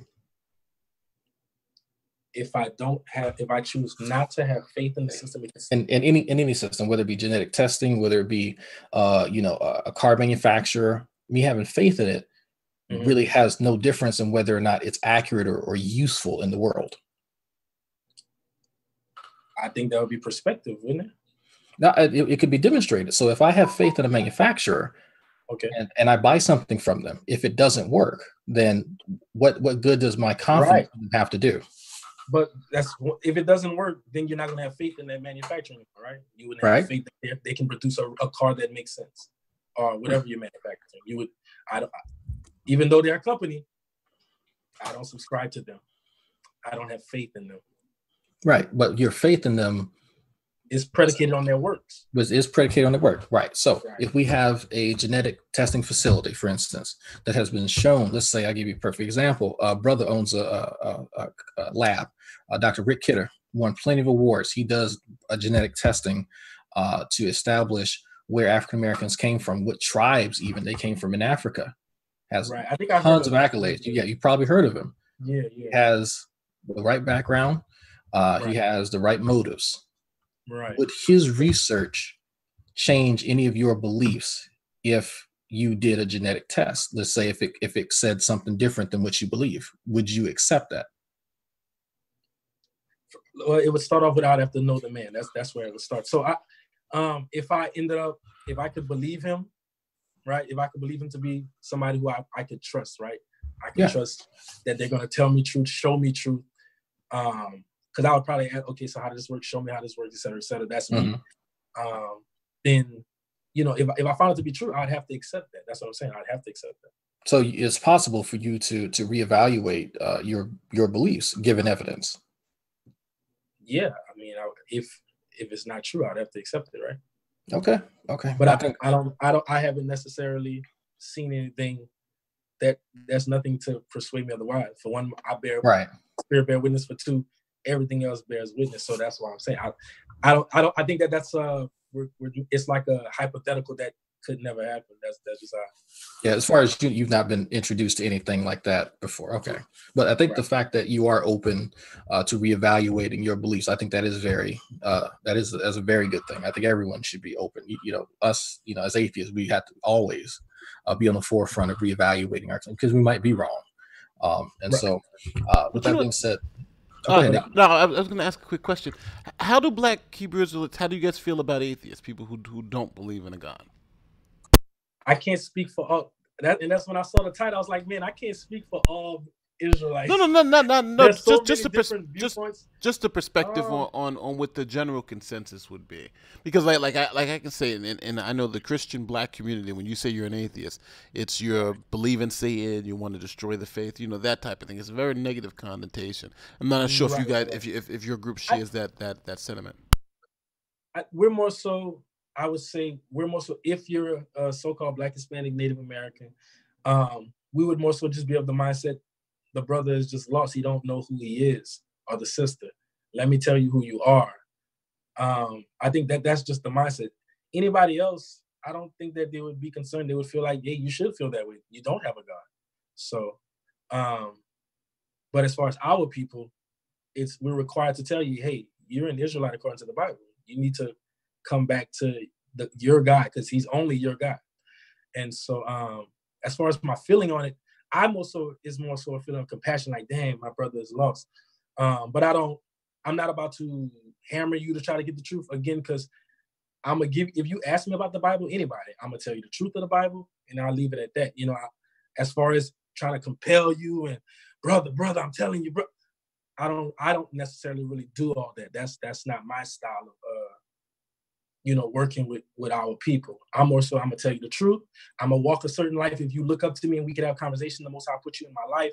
Hopefully something about my lifestyle makes you say, it's something about that brother that, let me ask more about this. Even if it starts off in, I'm just I'm making fun of him. I don't really care, but I'm gonna just ask him just for the jokes and giggles.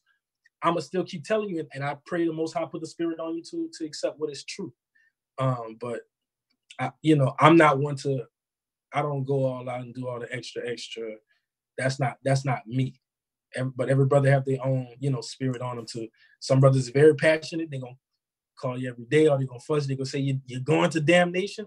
I mean, ultimately, I would believe that you are, because you're not coming back to the truth. But it's not for me to start bashing you. You're still my brother. I'm supposed to love you where you are and try to get you to a place where hopefully you see this love and you be like, man, that maybe there's some truth.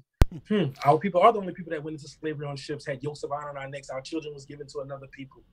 We're the only people that how could these people have known this in the Bible, et cetera, et cetera? You see what I'm saying? Like, how is these type of things Well, that, at that point I disagree with, because I thought there were many people enslaved over, there's been Asian slaves, and are you talking about the form of slavery, but that specific type of slavery? The Bible speaks of a specific type. Of course, there's all different. All nations have tried to conquer all nations at some point, but the specific slavery in Deuteronomy 28, that hasn't happened to no other people except blacks, Hispanics, and Native Americans. That haven't. That you would have to show me that.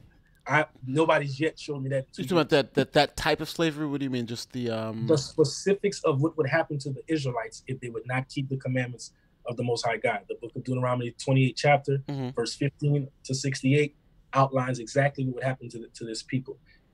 And so when you read it, you'll start seeing that, our people are the only people that this specific things have happened to. But then if any other person... Go ahead. I'm sorry. No, I'm just saying anybody else who that happened to, would you also agree, like, that they would then fit under that category? If they identify with the curses and they spirits bear witness with it, I would say you're probably an Israelite. Because it's not about how you look. It's not about, because I'm a black man. It's because my spirit bear witness. This history bear witness with me. This has happened to my people. It go and go. So it's not about how you look. They got people, look white. They got people look Chinese. Our people, we look like all the nations because we've been scattered to all the nations. All the nations have spoiled us, as the Bible says. So what about the pushback of those who say that the Black Hebrew Israelites are a racist group? Because that, I've even said that before sometimes, in the sense of, I do understand the power of community and getting together, because just to say African Americans in this country haven't been oppressed would just not be telling the truth. We are an oppressed people, and when we're trying to come out of that oppression slowly but surely, things are improving, but they're not improving fast enough. So how would you? No, I'm just asking how would you respond to that criticism that comes forward from about Black Hebrew Israelites? I would agree that Black Hebrew are racist with the depth. Now, what's your definition of racist? My definition of racist is meaning believing that one nation is superior to another nation. Is that your definition of racist? Well, that's like white supremacy. I would believe that would be racist. I would think all people are created equal, and obviously there are some genetic differences that we can all relate to, but generally everybody is the same, and everybody can excel to whatever position, through hard work and that type of thing. I think giving everybody a fair chance, that's where I'm coming from. So I'm not sure if you agree. Now, you were saying that you believe one race is superior to the others? Right. So I subscribe to the Bible, and in the Bible it says that Deuteronomy 6 and 7, or 7 and 6, it says that the Israelites are above all the nations on the face of the earth. So I would say that Israelites are above all nations. That's why we're the smartest people, we're the most athletic, we're the Now you have people who are bright in all different nations. You have people who are athletic and all. There's somebody who can do the same things we can do in all the other nations, but we know that our people. We set the trend, not kind of. We set the trend in pretty much everything. We're the elitists when it comes to the things of the world.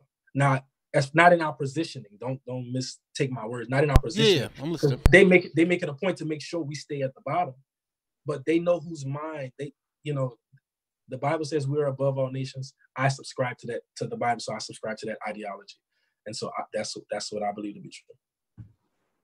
So in other words, so we're not all equal. You would say that. So there are some people who are superior than others, and these would be, you said, blacks, Hispanics, and Native Americans. Right. Now, is there some support directly in the Bible? Because it seems like it's like I've never heard those particular You want the labels. Yeah. I haven't heard those. Is that an interpretation of particular scriptures, or is that something that is directly? Because I've read it. I'm just trying Nate, to. are you asking? Are you? I'll pull it up. Yeah, where does it say black? Deuteronomy. Yeah, that's what I'm saying. What does it say? Black, Native Americans, Hispanic. Oh, as far as like how we get into that? Yeah, because that seems to be an Okay. interpretation. as far as blacks, Hispanics, and Native Americans, How are we getting Okay. that dealing with the interpretation? chart. So that goes into, like I said, Genesis 49. And I mean, I don't want to. It would take so much time to go into and break down. You see what I'm saying? That prophecy. I don't want to exhaust y'all with that. But No, we don't have enough time because we got like 15 minutes. But I just thought it was just something quick because it seems to be very specific. it's based on and prophecy.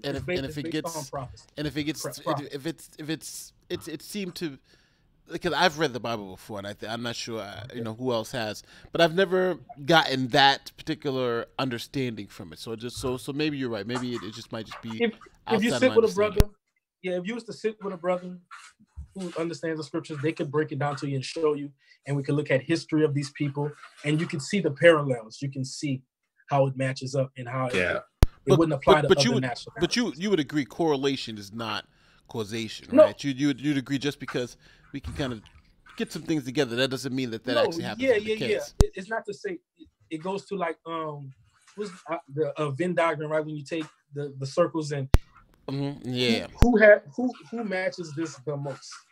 Who does this line up with the most? What people? Is that kind of thing. So there's still a method to it, to getting the clarity. Of course, yeah, you can say, like you said, everybody done been in slavery at some point, right? But who fits this specific slavery? Which people have gone, like the people who say that they're the Jews, they never had yokes around in their necks. Their children was never sold to another people. So it can't be them. They can't be the Israelites. But I don't know if that's true. Weren't they? They were conquered. They were slaves, right? But didn't they have to be?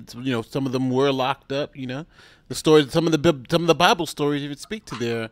The Bible says that they would have yokes of iron on their necks. They can't say that ever happened to them. The Bible says that their children would be sold to another nation. They still have their children. They never lost their children. We're the only people who our children was nigga sold to Master Johnson in West Virginia. Nigga sold to Master Jefferson in South Carolina. That happened to us. But that happened to other people. All right, so for instance, if I'm if you were a slave, or one nation took over another nation and the people became your slave, then you would be selling them LFS property. It happened. The Romans, for instance, it happened when they would take over some of the Germanic tribes. They would take them and then sell off the children to other wealthy people, and that's how the Roman slave. So this seems I don't know. Would you be calling them Israelites too? The Germanic tribes that the Romans took over and enslaved, because then they had the things around their neck, and their children were sold off too. That's why the diagram, right? So they gotta fit they have to. If you're fitting some of the curses, I guess we'd have to look at it. We'd have to look at it we'd have to look at it and see, because if these people you're talking about if they're telling you outright, hey, I'm not an Israelite, right? They're telling you, that's not me. That right there eliminates them in the first place. But hold on, but that's them saying I'm not versus them fitting a particular category that fits in the Bible. They had to do this, they had to do this, they had to do this. Them saying that's not us. That's one piece of the story. Okay, they're saying that, but they check off all the boxes. Witness, right? Yeah, because it's almost like them saying I'm not, but even though I check all these boxes, you know what I'm saying? Because your argument was that because we check all these boxes, and I'm saying, well, what about these other people who check all these boxes? Well, that's why I said it's the combination: bearing witness, fitting the curses, going with the prophecy. You got to be. It all have to fit. It all have to apply. It all would have to apply. That's what I'm saying.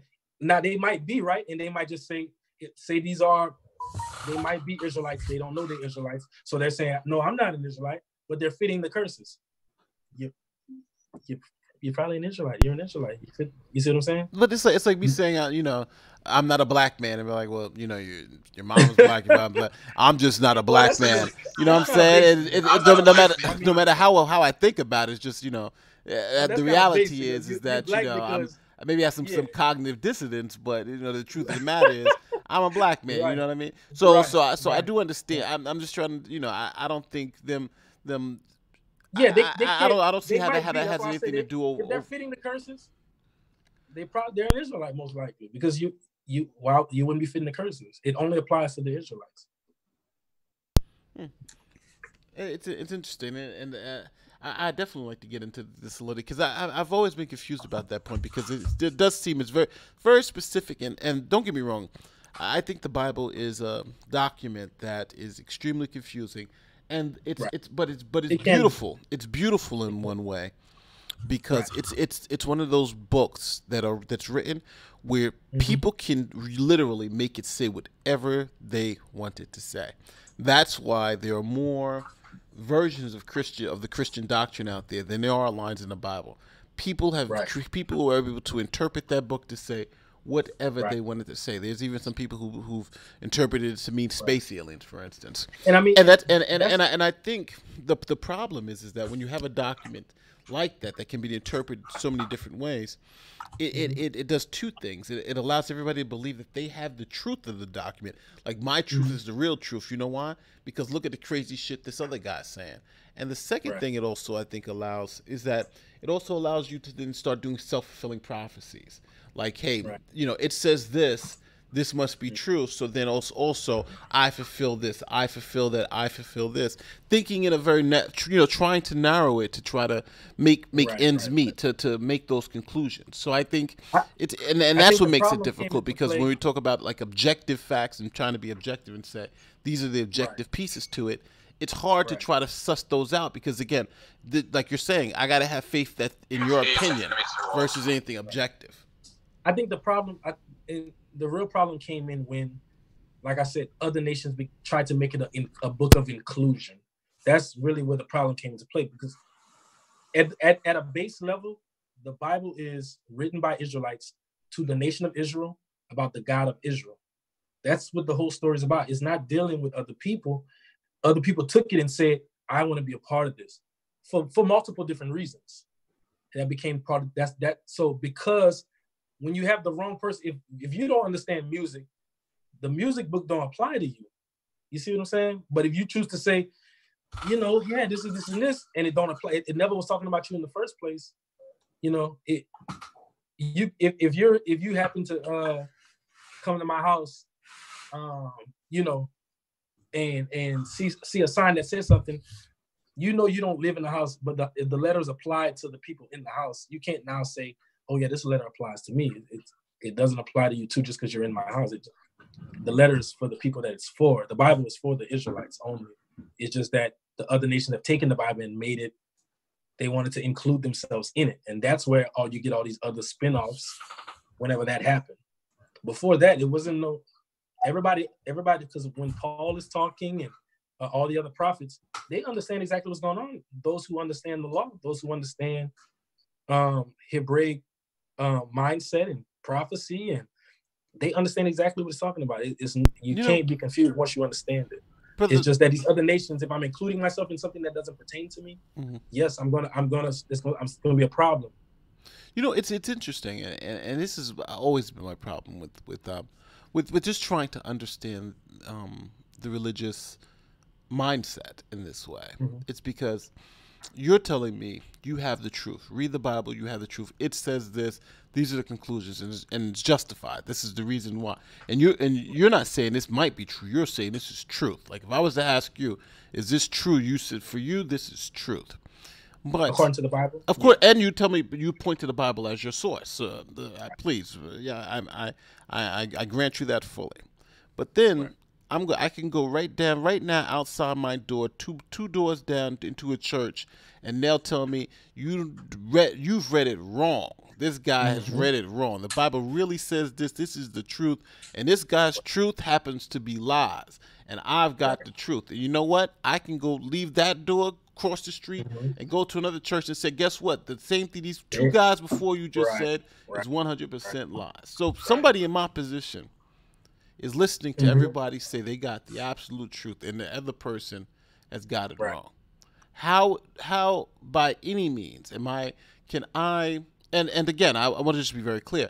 Everybody's pointing to the same book. Everybody's pointing to the Bible. Read it for yourself. Read it for yourself. It talks to my truth. Now, I'm in a position, and that's what I'm saying. I'm looking from the position where, how can I determine what you're telling me is the truth versus what they're telling me is the truth? You should ask yourself, if I'm asking about a book, I should go to the author, right? I should say, who's the author of this book? So the author of the Bible are the Israelites. So you should be dealing with Israelites. That's easy right there. So if the white pastor, the Asian pastor, they're not the author of the book. The book wasn't written to them, wasn't written by them. I need to go to the people who of the book. If you go to the people of the book, we'll tell you what it's saying. Because that's the Most High put it. We're the people who get the understanding of the book. It's for us. The other people can't get the understanding of the book. They're not going to get it. And again, and see, the problem is that they're going to give me the same answer. The book is not your book. They'll say this is telling you about Christianity. You get to Jesus through this book. It says it. And I'm not saying anything controversial here, right? I'm telling you, the Christians are going to say this book is about Christianity and how to be saved by Jesus. If anybody tells you anything different, they're wrong. Right. You're telling me they got it wrong, and you're telling me that because you have some type of inside knowledge because you're Israelites. But now again, it seems it's a claim that I don't understand how it's. But if I wrote the book, you know what I'm saying? It's just like you're saying, well, just because you didn't write the book. Matter of fact, nobody really knows who wrote most of the Bible, right? Most of the documents are by unknown authors, right? Even though it's the gospel like the gospels, right? The gospels are front of it. Those are all anonymous. Nobody knows who wrote those things. So I can't go to those authors. I'm assuming, again, I'm having faith that the authors are who you say they are. So again, it always goes back to this issue of, if we're talking about even Moses, most people don't believe Moses wrote the first 5 books, even though it says it's written by Moses. There's some scholarly work. It was a scribe of Moses. It's talking about Moses, so it's not literally Moses. But our people always had a scribe with them. So the scribes wrote down what Moses gave them. They wrote down what he told them, what the Most High gave him. So it's the account from the scribes of that time. But now, even if I'm going to the people who wrote the book, like you just said, come to the people who wrote the book. You guys didn't write the book. You know what I'm saying? It's somebody. You know what I mean? It's you guys are trusted generations of people who are saying who wrote the book. And again, you have billions of people telling me that you're wrong. Billions, and I'm not talking about 1 or 2 people. Billions of people telling me you happen to be wrong. So it's kind of like, do you believe millions of people are saying that we're not, that you're correct? That you're correct. Crazy. They saying y'all just Africans. But millions of people are saying that you guys are correct too. Millions of people saying you guys are correct. So I'm saying at the point it just brings you to the point where how do I? There's nothing objective that you've given me that I can say I can trust this over these billions of people who also say it's different. Right? You'd have to have a level of faith, right? Faith in what? You'd have to say, hey, out of the people, because if I'm saying, hey, our people we're the original people of this book. All right, and the other people are saying they're the original people. So now, and then the way I choose, you said I have to have faith. How? And which side? Okay, that goes into now. You would have to. Okay, let's the people that I'm choosing out of my options. Let's see which one has a more genuine. Who has a reason to lie to me? Who has a reason, has an agenda? All these different things, right? Both believe it though. Both believe it. Both believe what they're telling me is truth. Both sides. Right, I'm saying those Christians believe they're telling me it's true. You believe what you're telling me is truth. They believe what they're telling me is truth. I don't think either one of you guys are lying. Well, again, that goes into that would be your choice. You would have to, if you're saying I want to actually understand which one is the truth, you got to take the chance and dive into it, right? You can either learn both of our perspectives. You can learn one of our perspective and get that truth. If it is the truth, you can get another person's perspective. But unless you compare, unless you start actually saying, let me find out which one is the truth out of the ones that are saying it's the truth, until you actually do it, you're not going to know. So at some point, you got to say, these people saying they have the truth of this Bible. Let's see, what are you saying? show this to me. And if they should be able to prove it. Because the Bible says prove all things. If they can't prove it, if scriptures contradict itself, you got a problem. But if the scriptures all line up and it's one story cohesively throughout the whole thing, that's probably the truth. So I'm gonna cut in here. We do have some questions from the chat. I don't know about you guys. I like this conversation. We definitely gotta do this again. So we got some questions for you, sir. Okay. All right. Can you ask him, as a white man, am I wrong all the time, or because I have Native American only some of the time? Are you wrong all of the time? So your father is white? What are you saying? So I believe his father is white, but I think he has some Native background. Okay. Well, again, as far as the Israelites in the Bible, we go by our pedigree, by the line of our father. So if you're saying your father is a Caucasian, as far as being right or wrong, I don't necessarily understand that. Right in what? When you say, am I right some of the time, or am I wrong? Wrong about what? I don't know what it is you're referring to when you say you're wrong. Okay, so you need to clarify that. Okay. Yeah. All right. So next question. Was Jesus black? Jesus would be considered a so-called black man today. Yes, because he was from the tribe of Judah. The American blacks are the tribe of Judah. Okay. All right. Next question is, this is interesting. Are you a part of a camp? I'm not a part of a camp. It's good to fellowship with brothers. It's good to find brothers that are like-minded. I haven't necessarily seen a camp yet that completely has everything that where we can walk, where the two can walk together and be in one accord. I like some camps. Some things about some camps. I think IUIC is good at making sure you keep the law, statutes, and commandments. That understanding. Mm-hmm. I think ISUPK is good at you getting the history of this whole movement.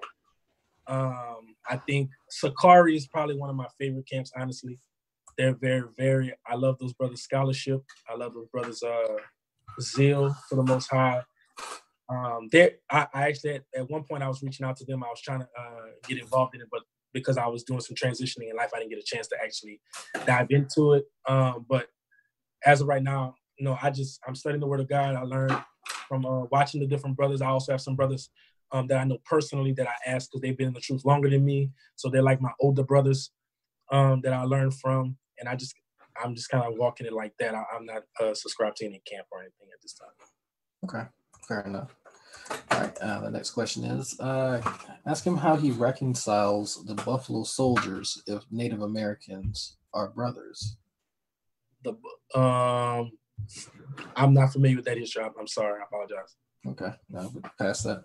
Okay, so I don't know if you have a few more minutes to see if anybody else has any additional questions. I heard you mention ISUPK. I guess you're also familiar with Captain Tazariak. Yeah. Powerful brother. Captain Tazariak. So, are you familiar with some of his detractors? Any of the Christians that he interacts with, or I should say Christian groups who work, I guess, against Black Hebrew teachings? Not extreme. Like I used to watch them when I first was coming into the truth. ISUPK. I haven't watched them since like back at the beginning, honestly, because like I said, as I matured and I seen what was, at the different camps, certain things didn't bear. I just didn't. Their spirit and my spirit wasn't equally yoked. So after when the Most High kind of shift me to a different place, I kind of just okay. So camps were more influential than others. So it's in different season of my growing. Yeah. Right. Okay. So what did you personally, and if it's too personal, you don't have to answer. What personally resonated with you? I have seen different videos where they talk about the disparity within certain Black communities. Some of them focus more on what they refer to as the Edomites. Know what I'm referring to, and some of their deceit. So what in particular kind of spurred your spirit the most? Honestly, I'm trying to remember. So the first video I ever seen, I can't think of this brother's name, but it was a video. I can't think of the brother's name, but it was pretty much saying how Blacks were the Israelites, and I watched it and I was like, and he broke it down so eloquently though. He really made it plain, and he went into the Igbo tribes and all the type of thing, and it was powerful. Mm-hmm. And that kind of put a seed in me. But I still was a Christian. I still, like, my mother's a pastor, so I was in this Christian church. I had like I said, I'm a musician, so I had a worship group and everything. I was in church. You know, you couldn't defer me from you know, that faith. But that seed, it just didn't. When it sat in me, I was just like, man, like, I think it could be true.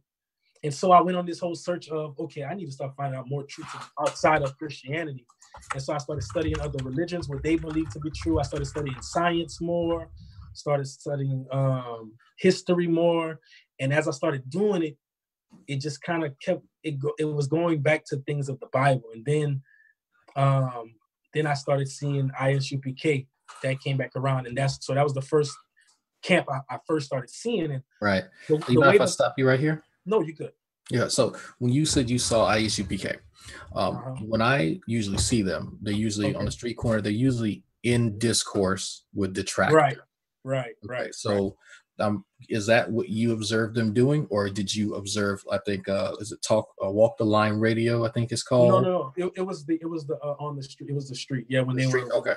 Mm-hmm. And so seeing them engage with the different, either the Christians or the Pan-Africans and how they were able to make the Bible make sense. Way better than any Christian sermon I ever heard in my life. Right. And they was bringing out scriptures I never heard, things that never came out. And I was like, why did I not know the scripture was here? And I've been a Christian 30 years, you know? It was tripping me out. So and, was it more so the fact that they had a more robust knowledge of the Bible, in your opinion, and that when they saw the detractors were not able to get the best of them? That definitely played a major part. I guess it was that, on top of, it was the script, it was bearing witness. Now, remember, at that time, I wanted to disprove it. I didn't want it to be true because I was a Christian. I wanted to believe everybody could be saved. I didn't want to believe that, you know, all these different things, you know, like about the Edomites and all. I was like, no, that can't be true. That it can't be the God of the Bible. That, you know, it can't be true. And you know, but just seeing them interact and yeah, it was definitely their sense of knowledge of the Bible and how they was able to apply it to archaeology and history. Because you can't refute archaeology, and history is history. You know, now history can be, you can say it's all about the person who conquered. That's the real, you know, that whole thing. But for the most part, documented history and archaeology, that, you know, that was kind of a big, that to me, it was punching me in the face. Like every time, I'm like, geez. It solidified your it just made it even more solid. Yeah. Well, can I cut it real quick? We're about 7 minutes over, so we're about to go to 11:10. I just wanted to just give a quick wrap up if everybody was cool. Drag, do you have any more pressing questions that you want to ask? Yes. I want to just a few more minutes. Go ahead. If y'all don't mind. So for me, you watch these interactions. Right. Did you feel at any point in time that they may, because I want to play devil's advocate here for some of the Christians, because I don't know if you're familiar with Shield Squad or SOG. God. You familiar with them? Okay, so you're familiar with gentleman Vocab Malone, Faithful of God. Okay, I actually know them personally, believe it or not. Okay. So I'm very familiar with their perspective of it. So I wanted to tell them I want to take the time to understand this other perspective. Now, from all indications, some of them feel as though these interactions that they're showing folks are cherry picked. Did you feel at any point in time that they're picking some of the worst Christians or some of the worst, you know, laymen off the street to show folks? You can look at a video and know. I mean, my whole thing is those are the videos I didn't really like, when it was somebody who, like, just your average Christian who don't really know the Bible. They think they know the Bible up until you start asking them about the Bible. And they really don't know it. And so I would say, yeah, definitely, you know, and anybody who knows anything about marketing and perspective, and you know that they're going to pick the videos where they just, you know, they're dominating somebody because it's their channel. Just like if you go, just like with Vocab Malone, right? You can see the interaction with him and some of the Israelites from the Israelites' perspective. Then I can go on his page, see the same interaction. And from his perspective, it'll be, you know, he was dominating. So, you know, it's for you to do the research. And it wasn't about them dominating the people. That wasn't the thing. Honestly, I saw past that. It was just what was they saying the truth? Like, did it line up? Did it make sense? Or it was way bigger than who they were having a conversation with and what points that person was making. If the person made a valid point, I was with them because remember I was a Christian, so I'm like, yeah, what about that scripture? And then when they would crush it, it was killing me. So, now if had I seen them in a debate with like a Vocab Malone, who he seems to be one of the it's all about your perspective of if you think he's like a scholar. I never that debate, I've yet to see that really take place. Somebody on his level and like somebody like Alazar from Sakari or Deacon or Captain Cesare. Yeah, somebody I never seen like Titans. You don't really see that, right? You're gonna see your average person with a mighty Israelite, or you're gonna see a very hearsed Christian with like GMS or somebody. No disrespect to GMS at all, but a lot of those brothers just they're not. From what I've seen, they're very they don't aggressive. be prepared, and so they get they get confounded. And right. And and I just noticed a lot of the people either pick on GOCC or GMS a lot of the times. They won't go after Sakari or ISUPK. Right, you don't see them really. Right, they're not trying to have no real debate with Sakari. I'm waiting on that. I would love to see that. That would be amazing. Go ahead. How about I challenge you for something? How about I challenge you? Okay. I know somebody who regularly tries to take on ISUPK. I will direct you to his channel because he is all about trying to bring people back into the fold of being a Christian. And if you don't mind, I want you to delve into his channel. Okay. I want you to honestly come back and let me know if any of the points that he's making convince you to change your beliefs. Now, I don't have a dog in the fight. Nate doesn't have a dog in the fight, but Nate knows exactly where I'm gonna send you, and the people watching knows exactly where I'm gonna send you. Okay. So I'm gonna tell you right now, I'm not convinced that he could tell you that a dog on the road is dead if he ain't moving, but he seems to think that he is doing something because he was a part of SOG. He was part of Shield Squad, right? So he knows Vocab Malone. He knows all of them. He's a former member, but he seems to think that his arguments are legit. And so I want to know from somebody who is genuinely in the faith, somebody, because like I said, I ain't got a dog in the fight. I want to know if you feel moved about what he's saying. Is that fair? I can do that. Yeah, that's fair. Okay, cool. So yeah, we can meet up a week from now. Is that fair? I'm with it. Okay, folks. All right, y'all have it there, folks. I'm gonna send him the good old G-Man. I'm gonna send him over there, and so we're gonna see if he's actually convincing folks. We're gonna find out in a week. This is gonna be interesting. This is gonna be good. Well, listen, guys. I know we ran a little bit over today, but hopefully you guys enjoyed the show. We went over a lot of stuff today, man. We actually ran through most of the stuff we wanted to go through, so this was great.